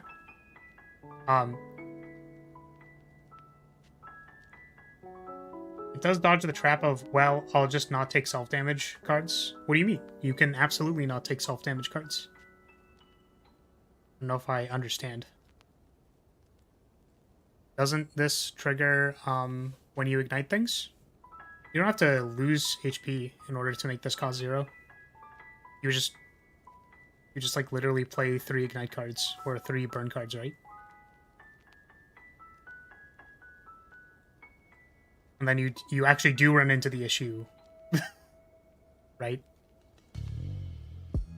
Like, you could probably pretty comfortably just play a deck that has a bunch of burn in it, and then like you just burn them while also having the safety net of never dying. So I guess there's that. But like, honestly, like, the experience is fine, right? Like, I don't necessarily see anything wrong with the experience of playing the character. Like, it feels like it is doing what it's supposed to do. Just reviving is kind of broken. I don't know how I feel about the potions which give you revives. They're rare, but there was an event that gave it to me for 50 gold. So is it fair to get a 50 gold Barrier bottle? I don't know. But then it's like kind of fair in a bottle and fruit juice. So like, I don't know. It definitely seems pretty strong to be able to do that. I really like the fuel stuff. Like that you can draw a card that ticks down when you play other cards. I recognize that that's a lot of what, like, the triggering method for both of this and like a lot of the other cards typically mention all of the keywords, except for the ones that are insular to themselves. So Ignite, for example, like Ignite, Burn, and Scorch, like all kind of like sit with themselves. But then, for example, the payoff card is do all of them. So I don't know. sure. Because the thing about having like an archetype that is insular is that, like, for example, this card, we kind of said, oh, this card's really weak. Or not weak. This card is really strong. I read weak on the card. And yeah, it's because it just like triggers off of everything. So if you've lost HP, if you have burned something, or if you are at below 50% HP. I don't know if I necessarily understand the trigger for Ember. So when you go below 50% HP, or when you rekindle, is that the trigger for Ember? Then you apply 1 week and burn to all enemies. I will also say that this character has, since they're like a DOT character, being able to revive is like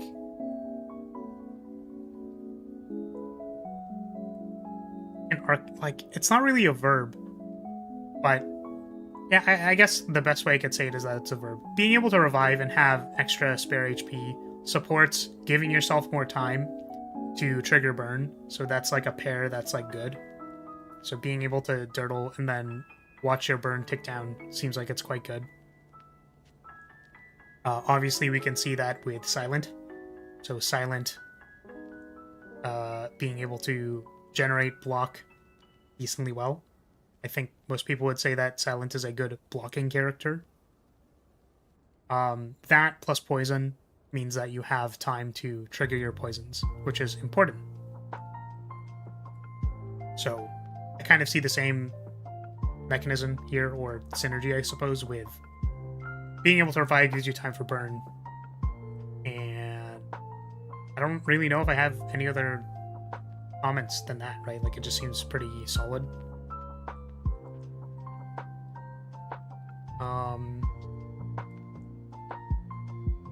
Does this have retain?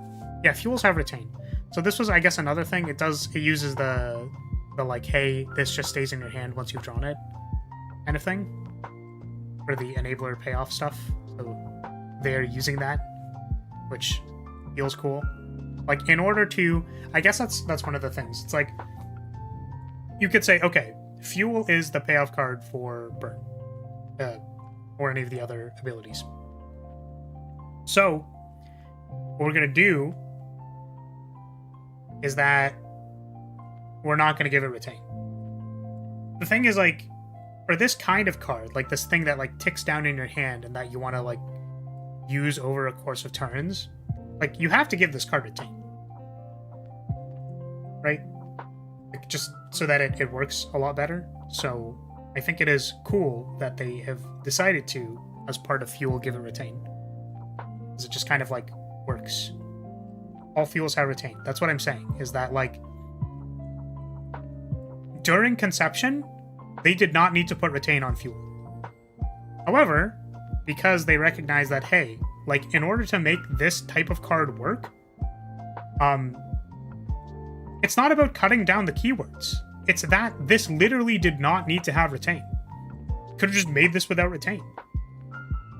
And then, like, it makes it significantly harder for this card to work.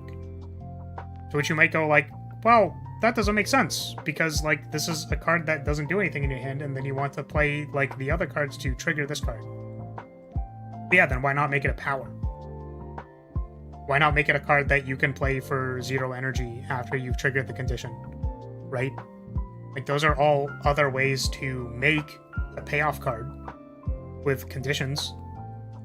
But specifically because of the type of gameplay they wanted, where, like, this card sits in your hand, right?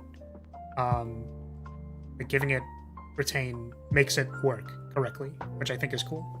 Also because they had a lot of, so you think about retain, and then you go, like, well, what things can synergize with retain? So these all have a when exhausted ability, and then there are other ways to exhaust cards in your hand, which thematically relates to, like, using fuel to do things. So I think that's all pretty, like, thematically sound and cool.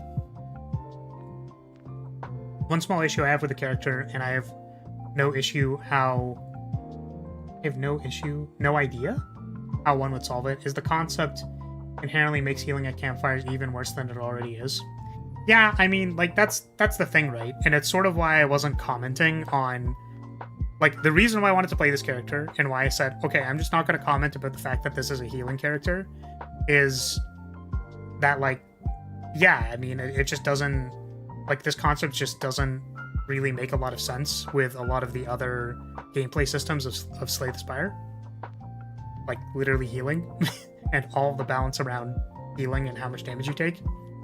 I would say that the closest thing that you could do is probably equate the amount of healing you get from their starting relic to be equivalent as block. So let's say this is just like a really fancy looking anchor. If we assume that the power is always going to be played for 0, it's just like a really, really fancy looking anchor. Which that's not even true because anchor triggers on turn 1, and then like this triggers whenever you die instead. Like there's all kinds of different things that does. But even though that is kind of broken, like it gives you unique gameplay. So the things that I'm thinking about when I play this character are like, oh, am I gonna die this turn? Oh, is it better for me to die instead of killing them this turn? Right? You can play a little bit more aggressively because you're just gonna revive anyways. Right? So that makes its own kind of experience. And I guess, even though I think that this character is probably inherently broken due to the fact that they are literally like a healing character that never dies, like, that's fine, because I think it achieves the experience well, and like, I just like haven't really had anything to comment on. I'm just like, yeah, I mean, this is a payoff to doing the mechanics, and then I think I kind of said the things that I already feel like I said. Like, this card is like very innocuous and not super broken. Like, oh, 1 regen every, what, 5 turns now because we have 25 cards in our deck? Like, super innocuous. Low play because you're going to play it every time. You know, so I don't really know if I have much else to mention about that. Oh, I guess Vigor is kind of cool as an idea. Or, like, the fact that there are Vigorous cards and that there's, like, gain 2 Vigor. Like, this card itself. The idea of playing 1 card per turn actually matches this character because they are a DOT character. So that's kind of cool. You probably don't need to play more than 1 attack per turn. Or that's, like, kind of the idea behind this card, I imagine, and sort of how I've been playing it, so... yeah, I mean... character's been cool. I think I'll keep playing. It's because it's fun. Don't really, again, have much else to say. 4th Smoke and Feather. I think we should stop taking cards. You have more commentary on the Act 4 boss. I don't know if I will.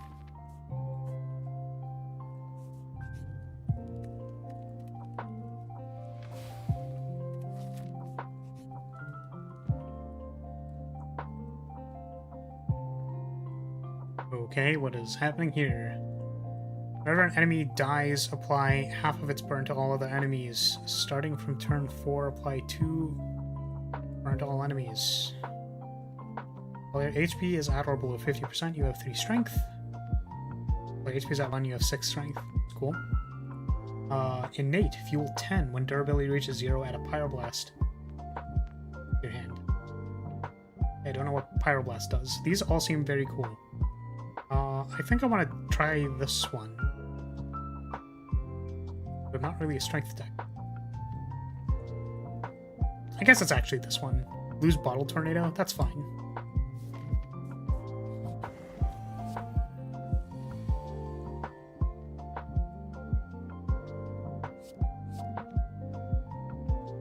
Yeah, the reason why I don't imagine I'll have, like, too much to say about, you know, custom bosses and stuff.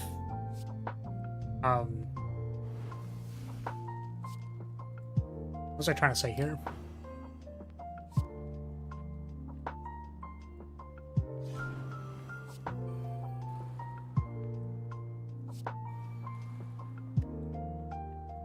So, I think people want to make custom bosses when the character's power scaling is just different than the rest of the other characters.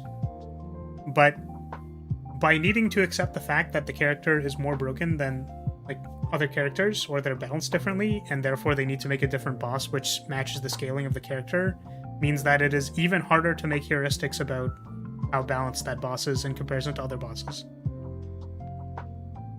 So, like, I kind of just take the same lens as I would for the rest of the character, where it's like, yeah, I mean, it's cool because it's different, but that doesn't...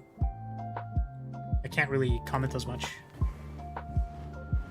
Yeah, exactly. So, for Ori's boss, I was like, okay, I mean, this is cool, but it's not like... I felt like the things that I had to say weren't, I don't know, maybe interesting? Were they interesting? Who knows?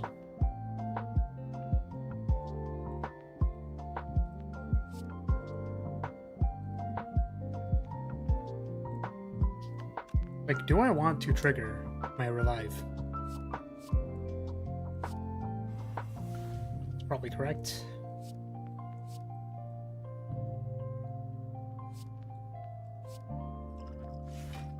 Oh, I'm gonna die anyways to Hellfire. Oops. I've thought about that one.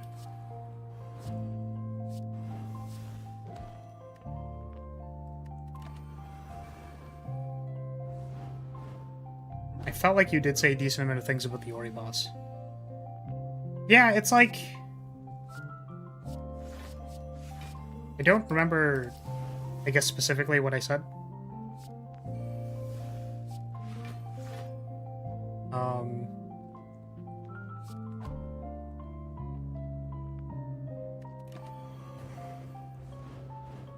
Because what I recall about the Ori mod was like, okay, well, yeah, you're doing... You are making someone feel like they are playing Ori. And then I felt like the indicators were kind of hard to read. That's what I remember.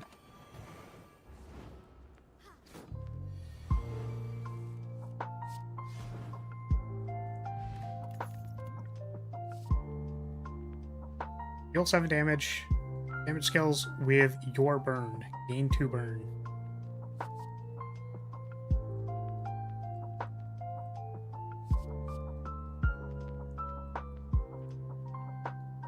I guess generally for 0 cost cards, you're looking for some sort of opportunity cost. Gaining 2 burn, I would say, is an opportunity cost. Gain 16 block whenever you are attacked this turn, apply 4 burn to the attacker. Oh. It's a flame barrier, but it's a different flame barrier. Not to be confused with Ironclad's flame barrier. Pretty sure we're gonna take that.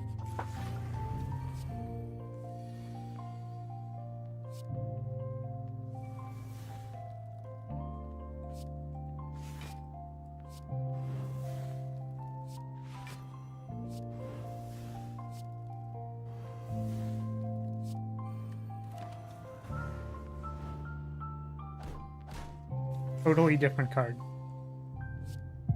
It definitely is.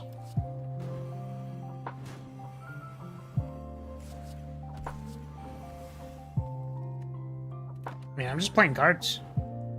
I'm burning them.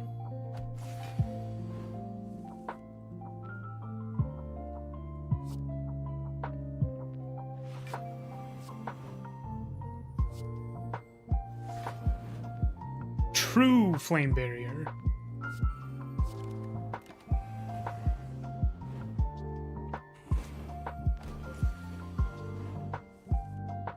Burn again. Burn him!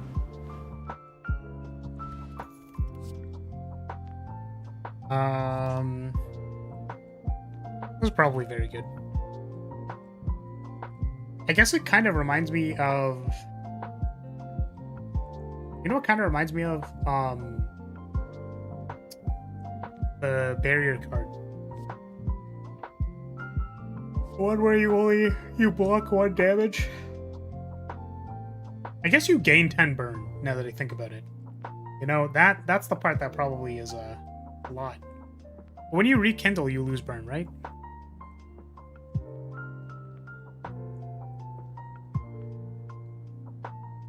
You lose all burn and 1 rekindle. I mean, this card seems pretty good. It feels like the rare block card on the... What are they called? Oh, defect?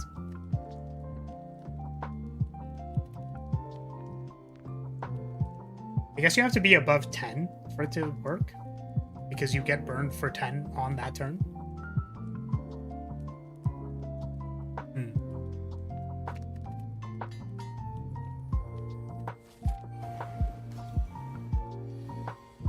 Heat wave. Oh, upgrade heat wave. You're right, because I I changed the bottle tornado. It's fine. Well, there goes their artifact. Idiot.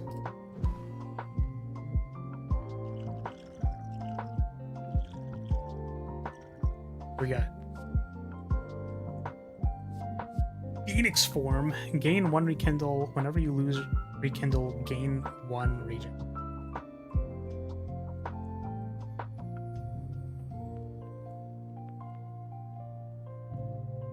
This is 3 energy this thing. Or I guess it's the whenever you lose rekindle, gain 1 regen. So you start with 1 regen? Is that important? Gain 1 rekindle. At the end of combat, if there remains rekindle, raise your max HP by 2.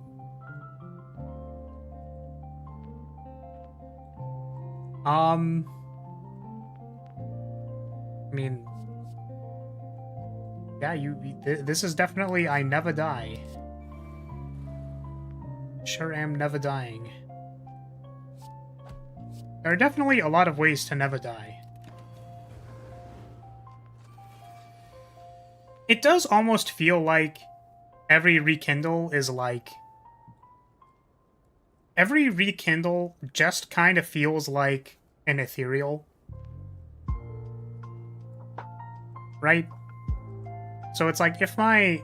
I know that it doesn't work for multi-hits, but let's assume for a second that, like, they're hitting me for 60, so for every non-multi-hit big damage thing, it effectively deals 1 damage. you just revive. You just lose a thing and revive. I guess that's not exactly the same, but...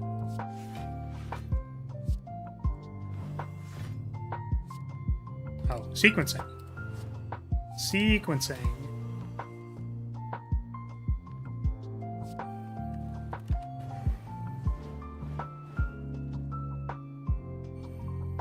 Okay, so rekindle in the same way that in ethereal, in the same way that ethereal just makes you like stop thinking about, or intangible, is that the right thing? Intangible makes you just not think about how much damage you're taking. Like reviving just makes you kind of not think about how much damage you're taking. That's what I feel.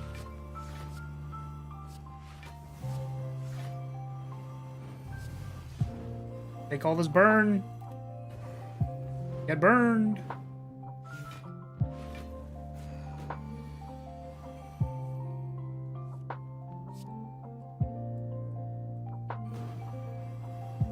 Burn him. Burn.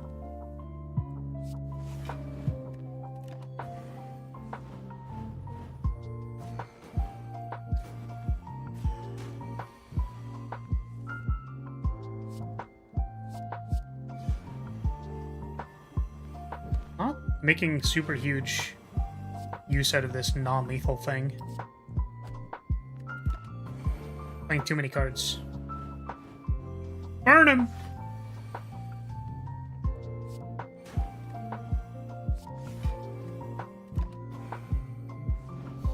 Burn him!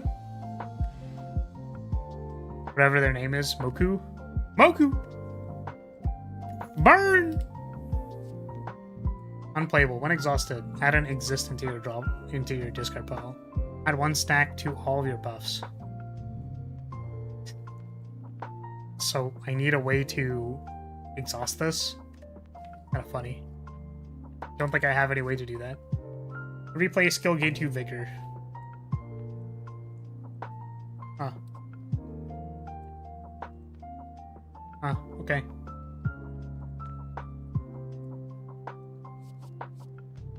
Love seeing these big payoffs on dot builds.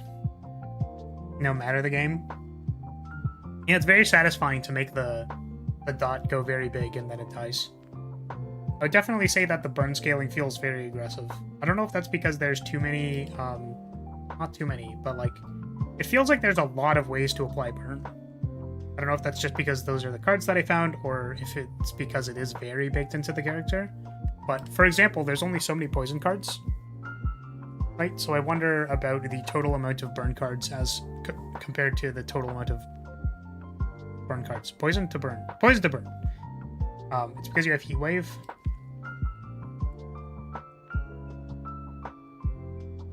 Yeah, it adds like 1 additional burn. Like, I'm gonna be honest, I think it's because I also have like all the Scorch and stuff too. And also I have like 3 Smoke and Feathers, like...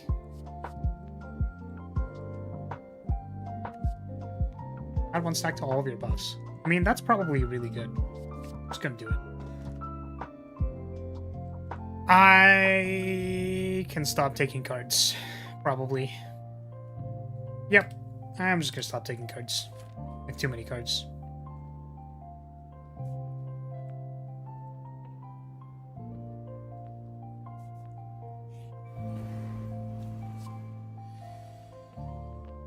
Adds 1 burn to anything that says Ignite, Fury, or Ember.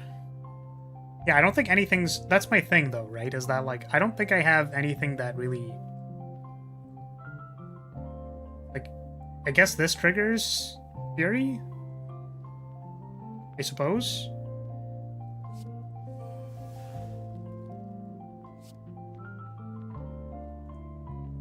I guess this applies 1 Ignite, then? I'm not sure.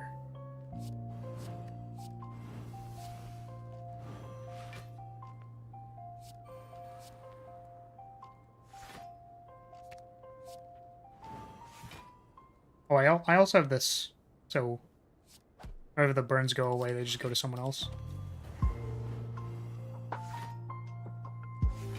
Play cards with the keywords. Okay.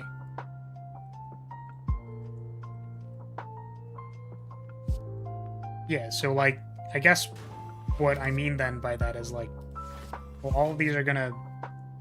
Like, oh, I guess like that applies it twice, I suppose.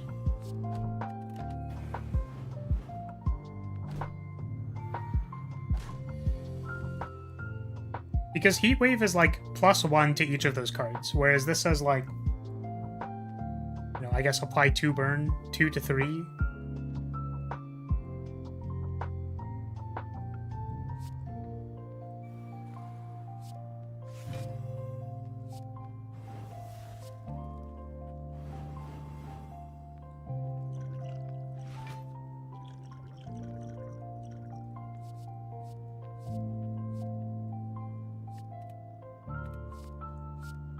Regen?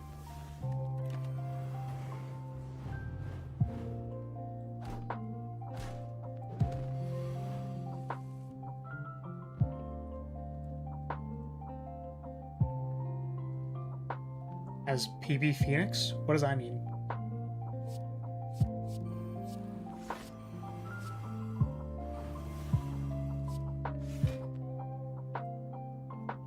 Wait, shouldn't that have applied a burn?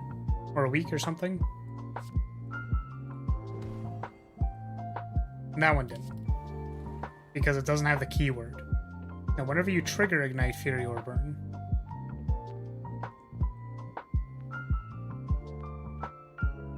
Oh, because that's by Phoenix.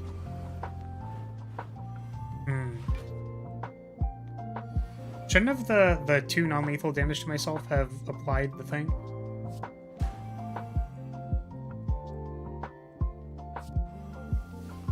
Shouldn't that have done it? I'm maybe a little confused on how the card works.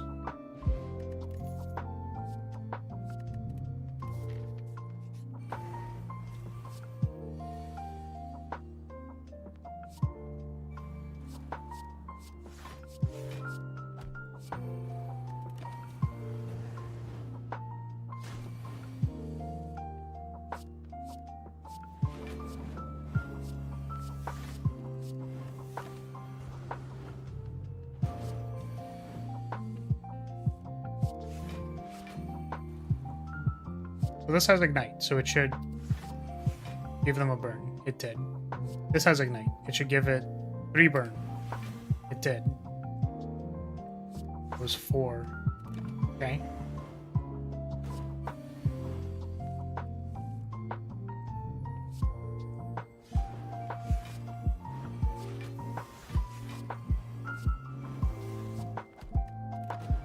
Yeah, I mean, I suppose that's a lot of burn.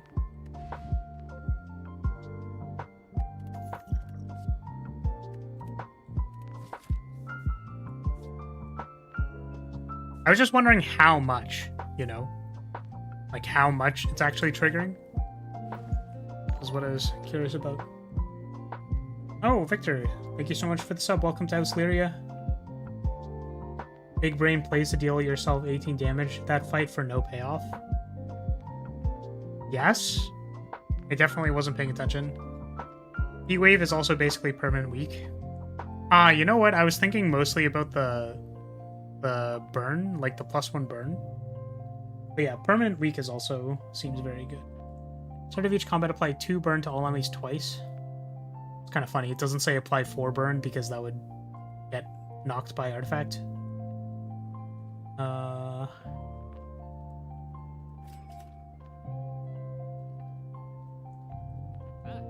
Others apply 1 additional burn.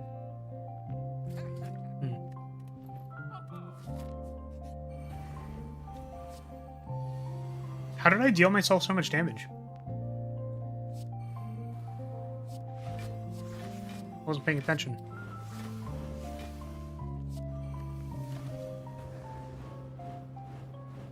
Oh, Rise from the Ashes. Oh, right, because I have to die for it to trigger. I forgot.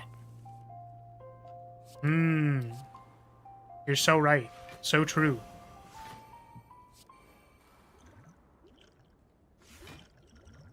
You know, I keep looking at my potions and I keep going like, why do I have a block potion? What's happening? I feel like I've had a block potion every time. I'm so confused.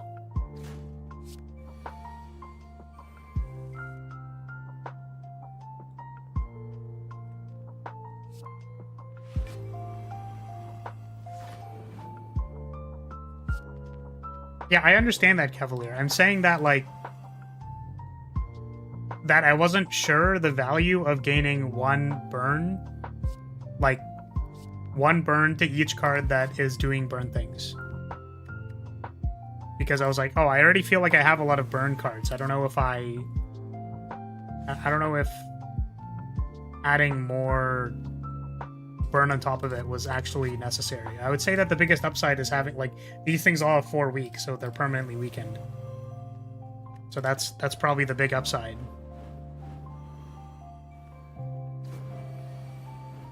I don't know about the +1 burn though. Okay, definitely permanent weak is kind of like a I don't know about that.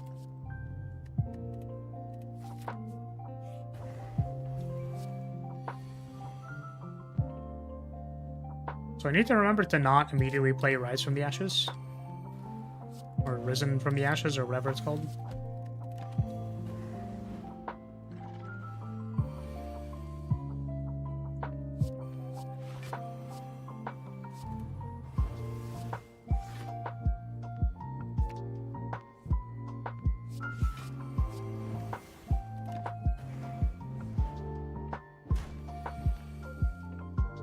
I guess it could be compared to, like, Wave of the Hand, right? That's the Watcher card.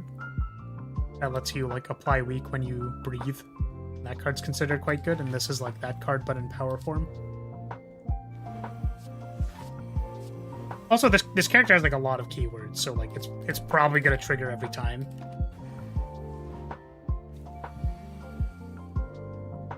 Once you're below the threshold that Rekindle would put you at, it's fine to play Rise from the Ashes. Yeah, I think that was sort of how I was looking at it. I just wasn't actually playing it that way, you know?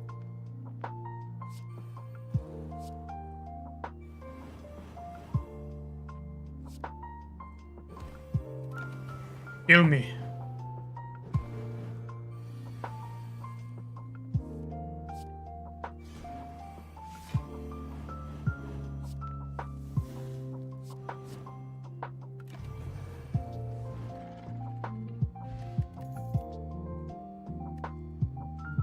Apply 7 burn. For every 10 burn, target has gained 1 regen. Oh yeah, this is this thing.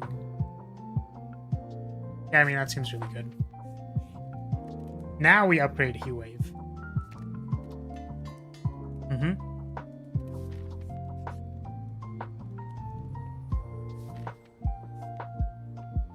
Just trying to get to the boss.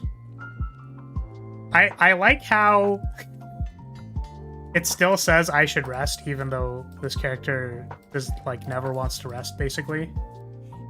It's very funny to me.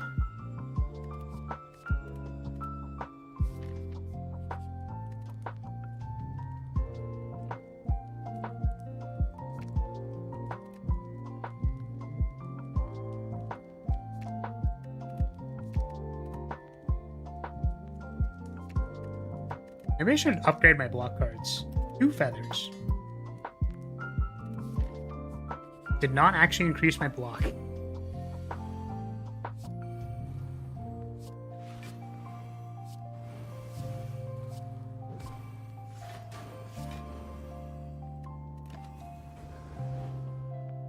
Imagine if you got bandages, that'd break this run wide open. Bandages?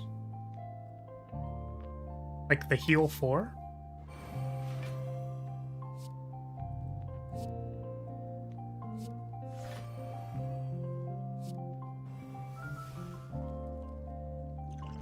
So I don't die this turn. From the Colossus event? Oh. I can't tell if you're joking or not. Bandages is like heal 4, right? Do we care about that?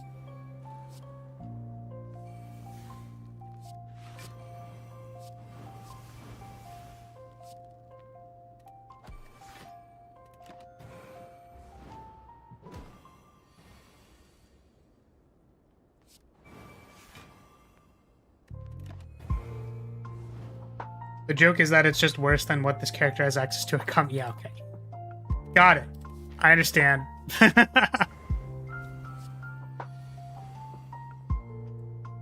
I get it. Oh, we're fighting the tentacle monster as an anime girl. What a predicament.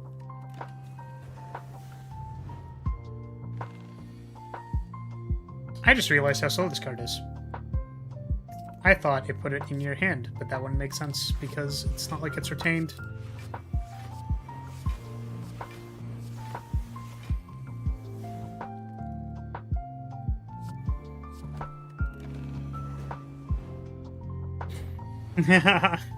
Oh no, anyways, burn it. Burn! Phoenix! Burn him! Burn, Phoenix!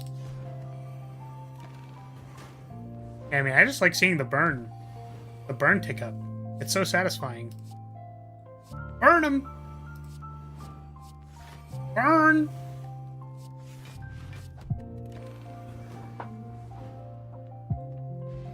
Burn to the ground! Burn! Burn to the ground! Goddamn. Heat Ionard. God help me. Please. Gain 8 vigor.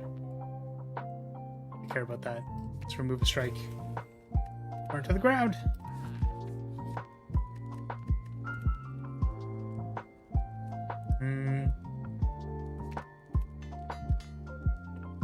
Tentacles. Anyone up for calamari?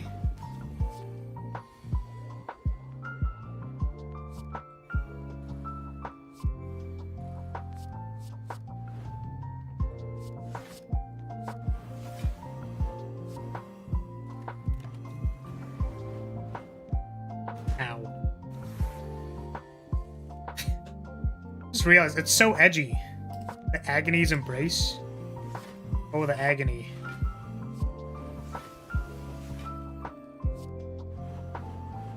Gonna wait on Siphoning Flame.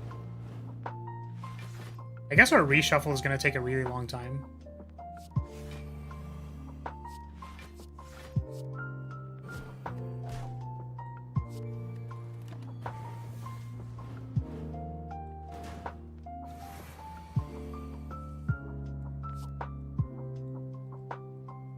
I don't even know why I'm trying to kill Deca first. Because I thought it'd be funny. Because he's the one who's in the front.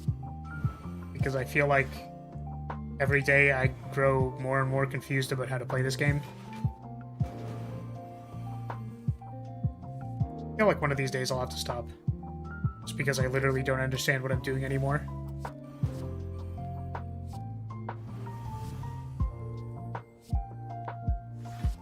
I just feel like I'm playing every card, you know what I mean? Like, I just don't have to think about it. Just play all the cards. Play all the cards and win. It's simple.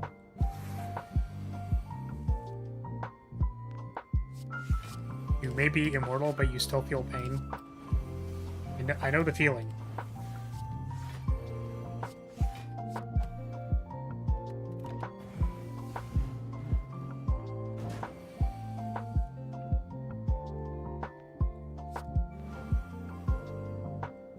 That's the real end game.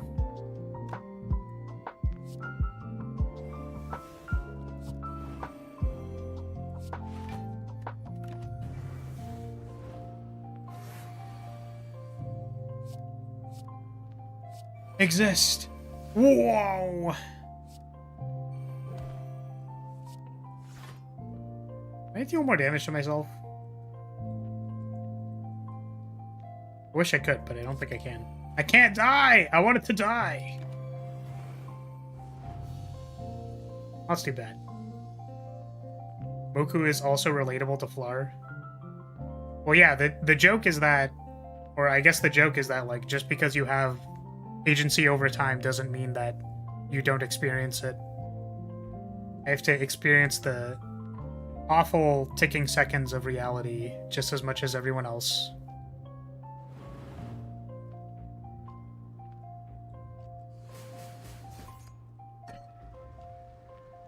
Time walk or no time walk.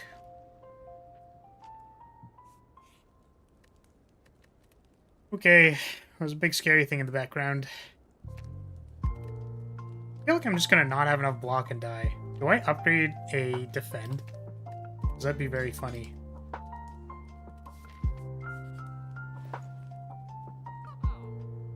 Apply 2 burnt all enemies. When exhausted, apply 1 week. That's cool.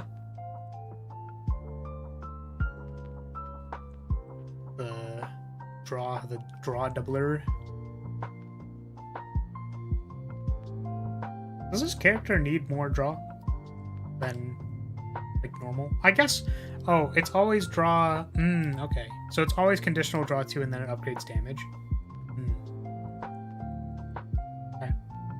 I was like, what the heck is this?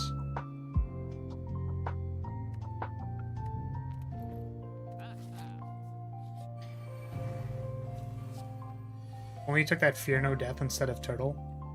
Yeah, but we thought the Turtle was going to be good at the time.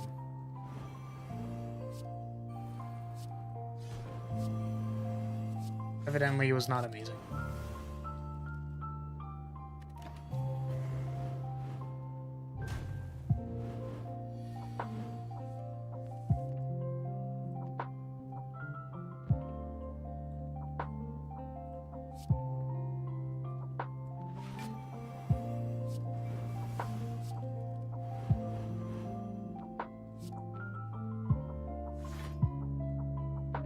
Probably just True Flame Barrier, right?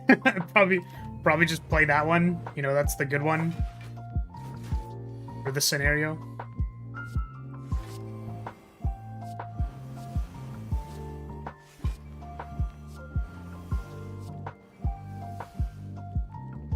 I didn't turn around. I'm just gonna take the biggest of back shots.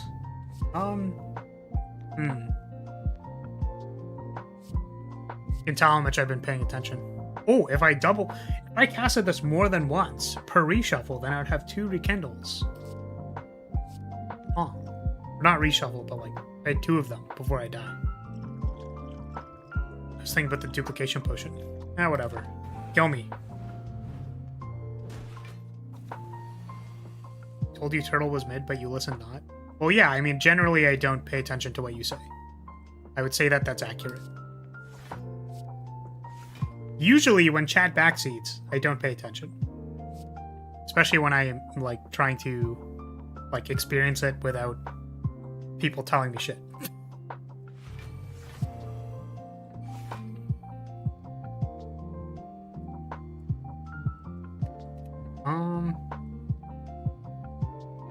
Yeah, I'm about to die. Kill me. You suck at backseating? Maybe, I don't know. Just like not the stream that needs backseating. Exist. Kill him.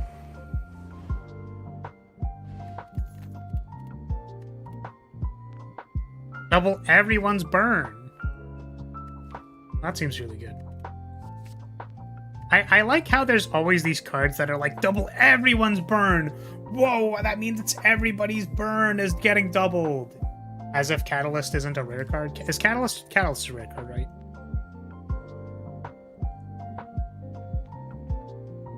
No, it's an uncommon card. Why do I think? Oh, I know, because it is played with the skill doubler. That's why I always think it's a rare card, but it's not. But the reason why I thought that it was like funny is that it's like, okay, but if you don't have any burn, then I don't care.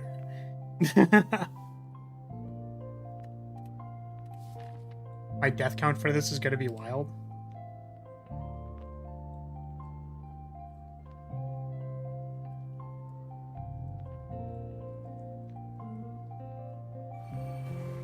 Okay.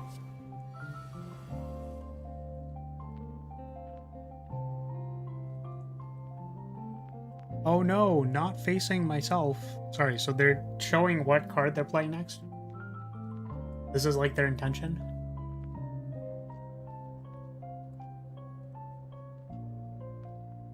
We play 8 cards, game 1 Vigor. On taking lethal damage, HP does not go below 1. Next turn heal to full HP and remove all debuffs. Every turn regenerate 1. Okay. So it has 720 HP. Is that how that works? Assuming that Phoenix Rebirth goes down when you kill it. Fight your own guild. Your own worst enemy yourself. Oh, whoops.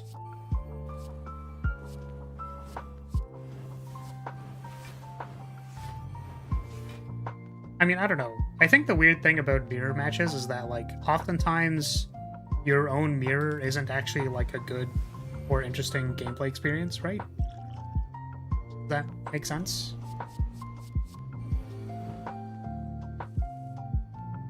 What's this? Fuel Infinity.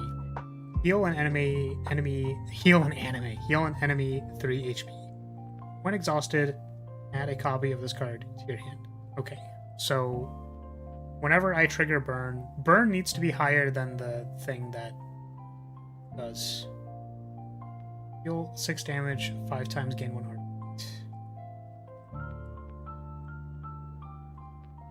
So they're still doing hard things, is my understanding. I should probably be taking these, huh?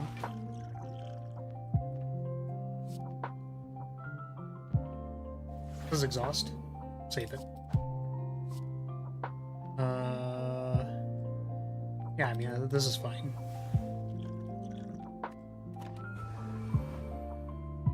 Usually just end up fighting a stronger copy of yourself. Well, that wasn't really what I was getting at. It was more that, like... So... How do I say it? Like, generally the roles in PvE games are imbalanced. Or even in a PvP game, like, fighting something that isn't yourself, like, creates an interesting, like, well, they have some advantages, and then there are these other advantages, right? Like, there are trade-offs, but if it's like, oh, this is a copy of yourself, it's kind of like, oh, okay, you got it. Careful not to give it too much vigor. It gives it vigor when you play 8 cards. Does it go down when it attacks? 18 times 2.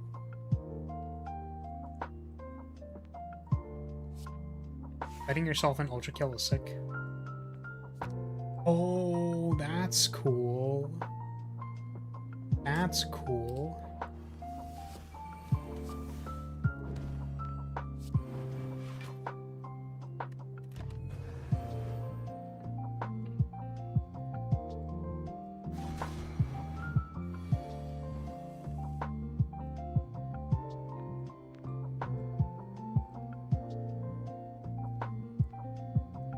How much of it? It doesn't have any vigor, right? Right now? What gives it regen?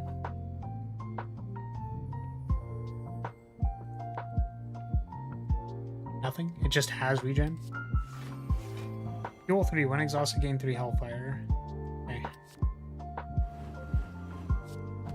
Might be dying soon.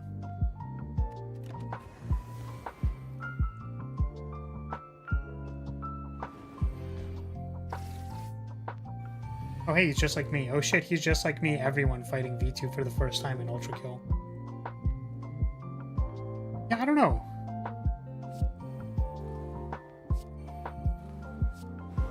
I guess the effect is like lost on me a little bit.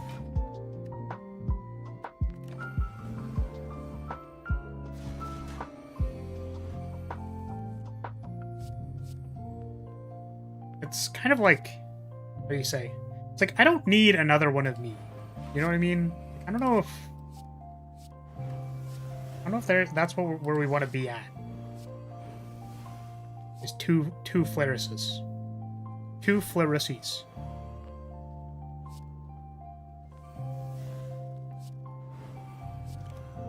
Nope.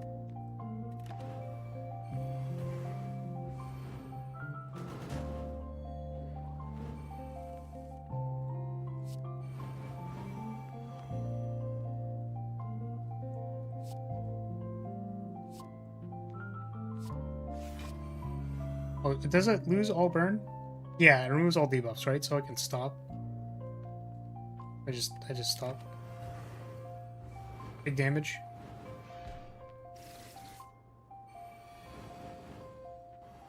And now what? So it doesn't have the thing anymore, right? Now it gains 2 vigor. Start of your turn, gain 2 regenerate. Oh. It just gets more regenerate. Oh god. That's like a lot. Okay. So now I need to stack burn again, I suppose. Oh, that's a lot of damage. That's a lot of damage. Mm-hmm. I think I'm dead. Pretty sure I'm dead. Because it's gonna deal 34, and then rekindle. Then 34, and then I die, right? 34, and then it covers my two thingies. The card you can get as well.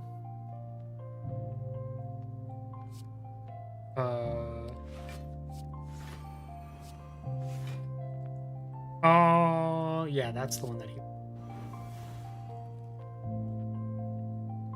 We're at 31. Not quite enough.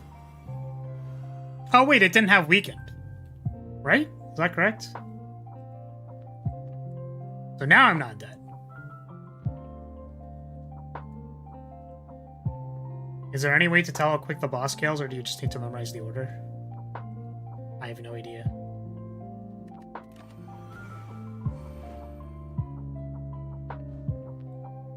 Wait.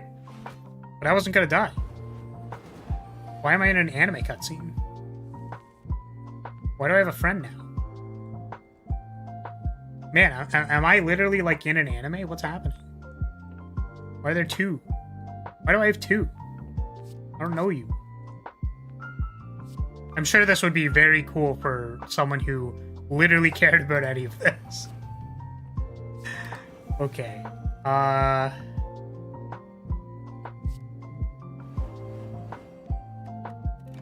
Okay. It's just a scripted sequence for a phase change? Yeah, I suppose so. Time shift 4. What does time shift 4 mean? okay, I'm just like living in an anime world, you know what I'm saying? Like I'm just like we're just an anime kid.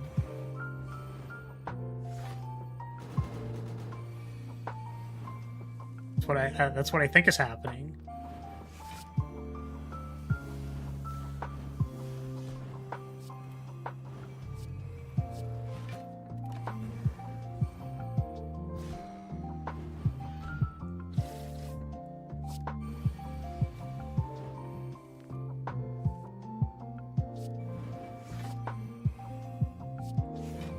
Oh, all of the fuels trigger. You know, I didn't think about that, but yeah, I guess that's how that works, huh? I wanted to save my duplication potion for like playing it at a time that can double a revive. Am I dead now? I think I'm dead now. So I use my revive and I have like 14 hellfire, so I just die. I think I just die.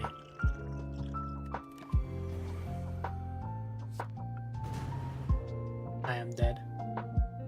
Yeah, I think I wanted to dupe pot the revive at the start.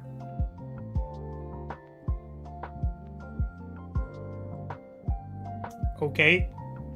That was definitely an experience. That was an experience for sure.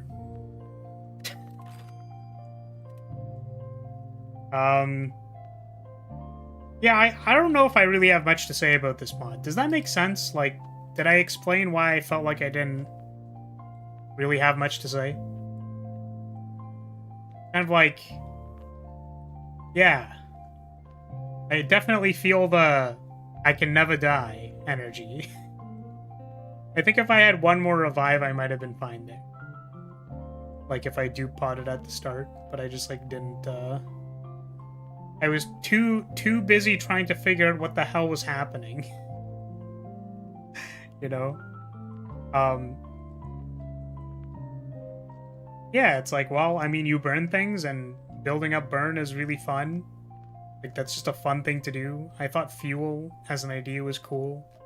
I suppose there's nothing really makes up for the opportunity cost of drawing like a fuel thing. Yeah, it's like the mod does what it does. Does anyone else have any comments? I just felt like honestly, a lot of the time I just kind of felt like I was playing cards, and then, like, you know, it's one of those characters where, like, it's pretty strong, so, like, you can definitely just play cards and be successful.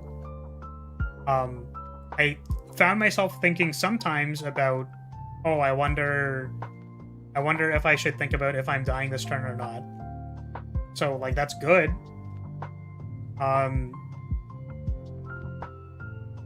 Yeah, I guess with the fuel stuff, I'm trying to think of, like, because fuel basically always triggers, right?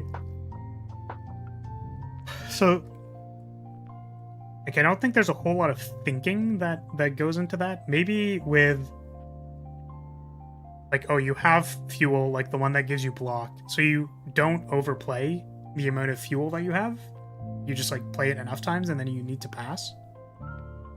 Which is maybe kind of odd if you are playing, like, oh, I want everything to burn all the time with exquisite amounts of burning. I mean, like, there's definitely nothing, if we put aside the general assumption that, like, wow, this character heals a lot, to the side, I think it does what it needs to do. I don't really know if I have much else to say about it, right? I wonder if higher ascensions make you think more or just need more RNG. Well, obviously you would need to think more if the game is more difficult. Like, you can think about, there are more things to think about. But I guess the point that I was trying to make was that, like,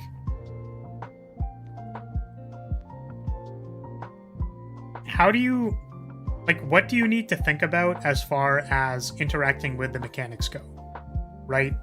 So, things which generate gameplay right? Often the reason that there is gameplay there is that there's an opportunity cost.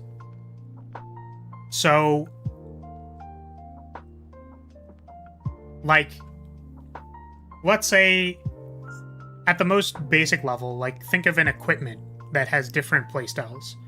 So, in Fire Emblem, you could have, like, a sword, a spear, or an axe.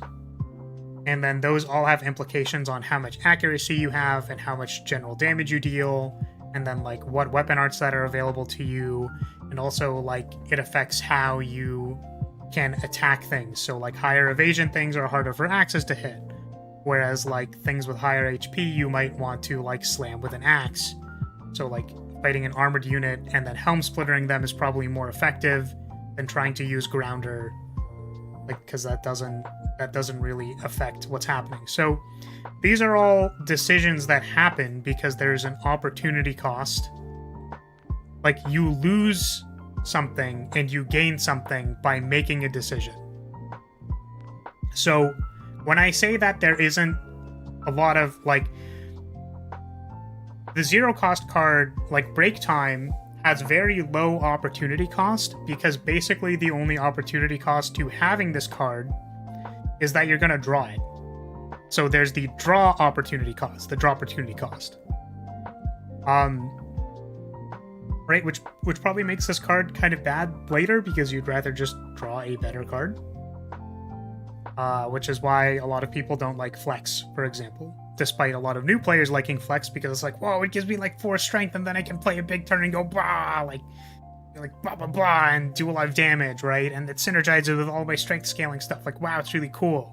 But then you realize that the opportunity cost of drawing that card is high, because you might be interested in playing higher velocity things than just gaining 4 strength in a vacuum.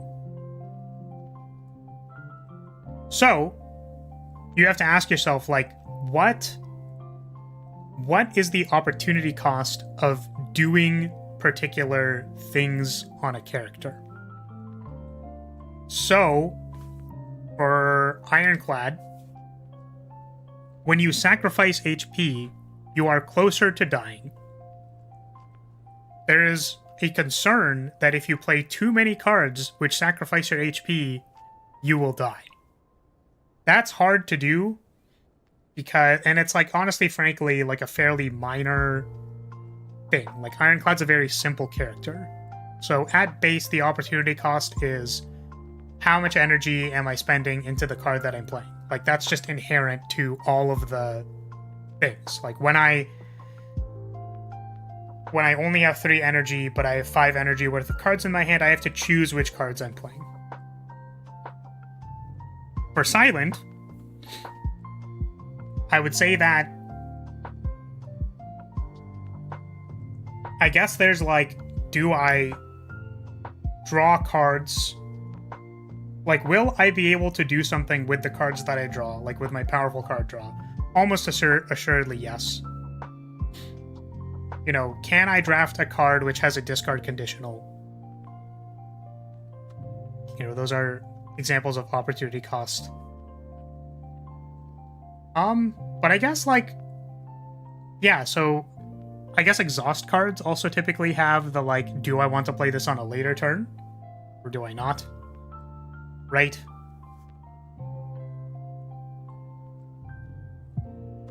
I think it's a little bit more, I guess, clear for Defect, because you, like, have only a certain number of orb slots. Like, what are you installing into those orb slots? When do you want to sacrifice the orbs in the orb slots? You know, how many cards can I dedicate to setting up? Whereas, like, how many cards do I need to do something immediately? This is the end of the stream again. Did I show up with the worst possible thing again? I have a schedule. I posted a schedule. Also, yeah, the weekday streams are relatively late run, but, you know, nonetheless, we're just kind of talking about what I'm currently trying to talk about right now is how do you make... I felt like this character did not have a lot of decision making. So how do you make a character that has more decision making? So I'm trying to like make observations about the concept of opportunity cost and how that relates to making decisions. So Ren, I think you were here for Yu-Gi-Oh streams. So like normal summoning something means you can't normal summon other cards in your hand. That's an opportunity cost. So therefore, you need to make a decision about what you're normal summoning. It's the basic way to put that. So for the purple character, I think the very obvious one is, well, if I'm in Wrath, I might die. There's a pretty high opportunity cost to taking ×2 damage. Because if you didn't kill them, and you're still in taking ×2 damage mode, you probably die. Probably. There's a high likelihood you will die. So, therefore, there are decisions about, do I enter Wrath stance? Yes or no? That creates decision making. If I'm not in Wrath, I'm losing damage. Exactly. So, if you're not doing enough damage, then the clock of Slay the Spire will eventually kill you, right? So, now we get to this character. You would assume that there's an opportunity cost associated with dealing damage to yourself, which you would be right, which is often why I say don't make cards which deal damage to yourself, because HP is like a sacred resource. It's really hard to value what the opportunity cost of that is, because it's so detrimental to you. However, this character can revive once per combat. You could say that the opportunity cost of the power that you start with in your hand is high because it costs 3 energy, except not really, because it usually costs 0. So there's like no opportunity cost. When you play the character, like effectively when you breathe, if you breathe 3 times in the combat, that card is free. Right? Yeah, once or more. So then you kind of think about these cards where it's like, okay, I gain 3 burn. It's like, how scared am I of giving myself 3 burn? If I could revive 3 times in combat, like, this could just say deal 12 damage, apply 3 burn. Like, that's kind of what I'm getting at. So, because the healing was so powerful on this character, it might have been because I had 10% additional healing from the 2 extra elixirs. But it really felt like, okay, all of these cards that say deal damage to myself, like, whatever, I'm just going to play them. Like, these cards that say gain regen and draw cards, sure, I can gain regen, that's fine. Let's just play it. You know, oh, I get to, you know, like these cards, like Cloak and Dagger, right? You would normally say, well, the downside of Cloak and Dagger is that there's less block than the other block-producing cards. But if you only need some amount of block because you're going to revive anyways, then you just jam them, and then you also burn everything. There's the opportunity cost of Ignite or conditional cards because the condition might not be there. But how hard really is it to trigger Ignite 5? Like, how hard is that actually? I don't know.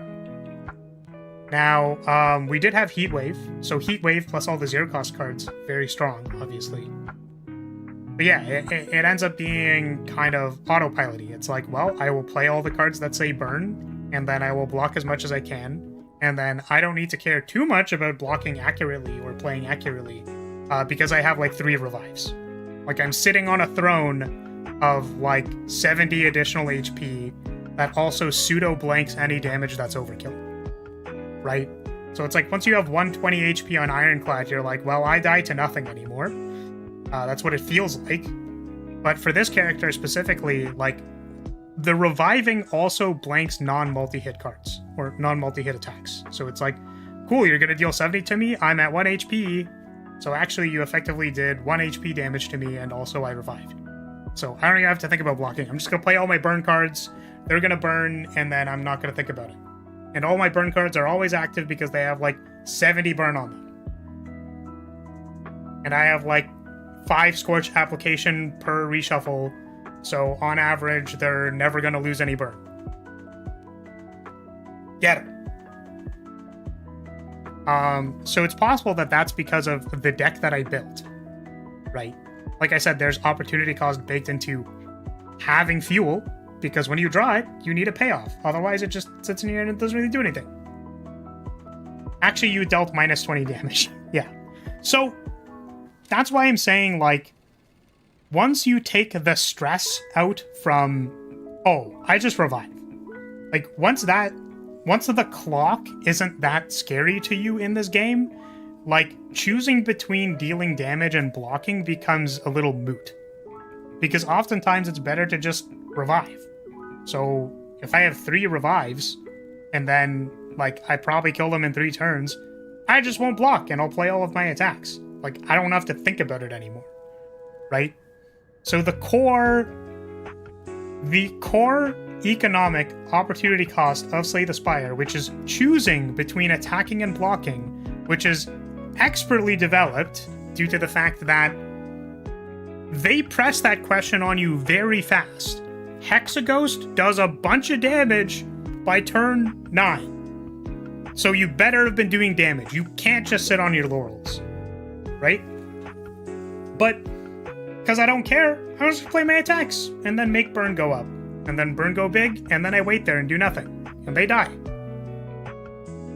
So that's why I kind of felt like I wasn't really doing much. Like, I was like, yep, I mean, these say burn go up, and then burn go up, and burn go up fun. And I get to feel like I never die, because I don't die. Like, so it was pretty fun. I don't know if, like, if I played it again, I wonder if I would run into a similar thing, you know?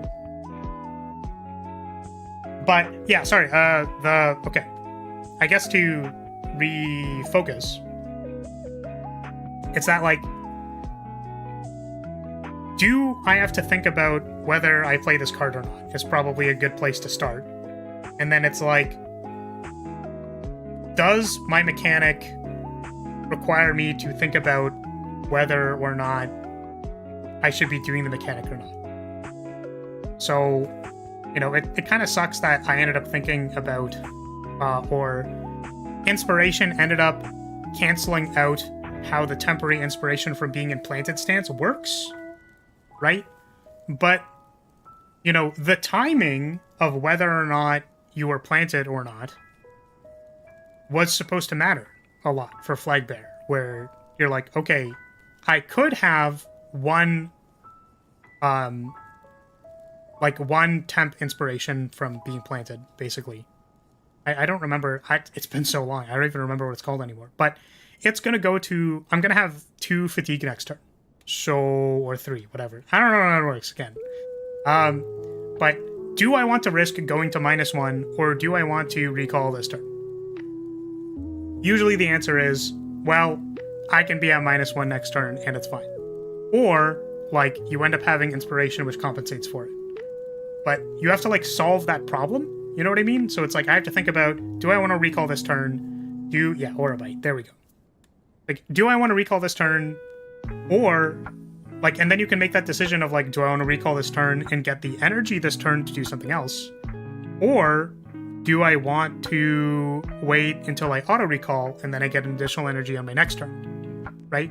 So that's sort of like, you can think about what you want to do with that mechanic. And what I would say that is that's called play.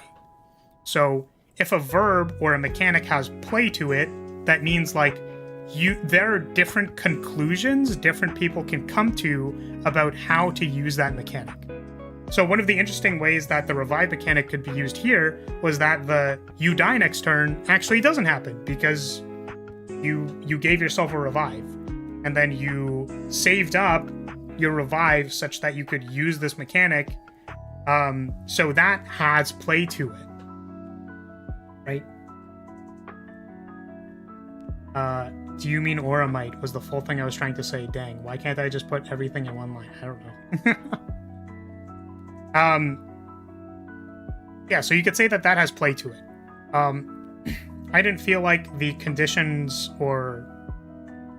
the conditions had low opportunity cost because you basically always had something burning. And then I felt like the self-damage didn't matter a whole lot because usually you wanted to die anyways and heal yourself. But yeah, glad we're getting all that bottled healing hatred out. This seems very healthy. And yeah, I mean, fair, healing OP. Yeah, so I don't know, I think it was fine. You know, it's playable, and making burn go up is really fun. So as far as the experience that they're trying to make, like, do you feel invincible? Probably. Are we gonna get a Design the Spire the board game? When's that publicly available? What? What would it even be? What would be Design the Spire the board game? Give your opponent's design opportunity cost.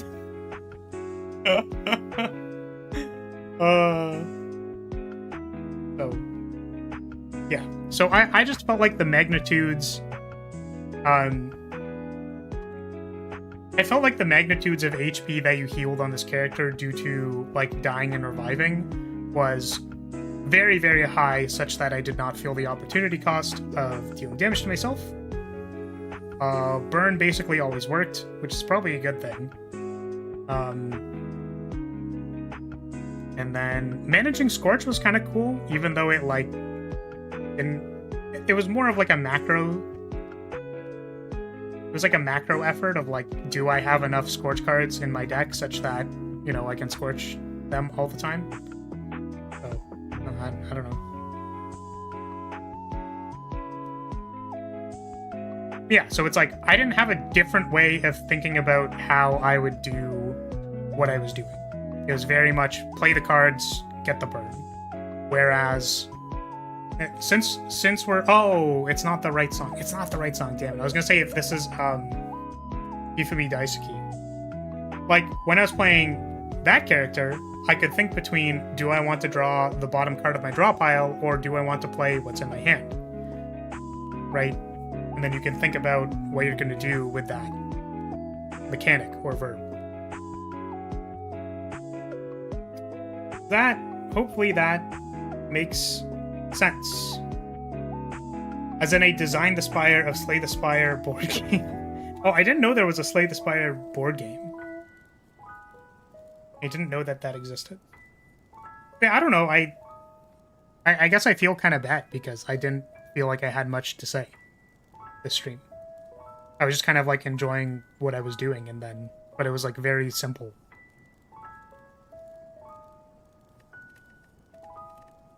Okay. So we didn't even yap at the start of stream, and we went on a little long. Maybe I did have good things to say. Who knows? I don't know. Maybe it was fun. I'm just a dumbass on the internet. I guess it's the... For me, it's sort of the classic, like, you might say you're an expert in something, but, like, do you ever really know anything? That's kind of how I feel, where, like, you know, design is this, like, for me, it feels like I just have to think about it. Not that I have to think about it on a daily basis, but it's sort of like each problem is a little unique, and then you just kind of... You have to think about it and apply yourself. Like, no problem is the same. Like, I can't keep saying, like, oh, 2 plus 2 is 4. But 2 plus 2 is 4. 2 plus 2 is 4. It's like, okay, do any of the concepts that I know relate to what is in front of me? It's like, I don't know. Maybe. Can I think of the concepts that I want to be thinking about in the moment? And the entire half of design, which, like, I feel too tired to do, frankly. And also because it's kind of hard, and also because, like, I'm not actually good at math. Despite the fact that I'm forced to do it in spreadsheets all the time. Is that, like, that shit's really difficult and doesn't fit well into a 2-hour stream. So it's not like I can break down the actual scaling of burn. We know that it is a triangular number. We can say that triangular numbers do a lot of damage. But I can't really say for sure whether or not the amount of burn application is actually OP or not. Right? Like, there's no conclusive thing. It's just kind of like... Eh? Maybe you just had a good time even if good things weren't said. It is roughly a triangular number. Yes. Roughly.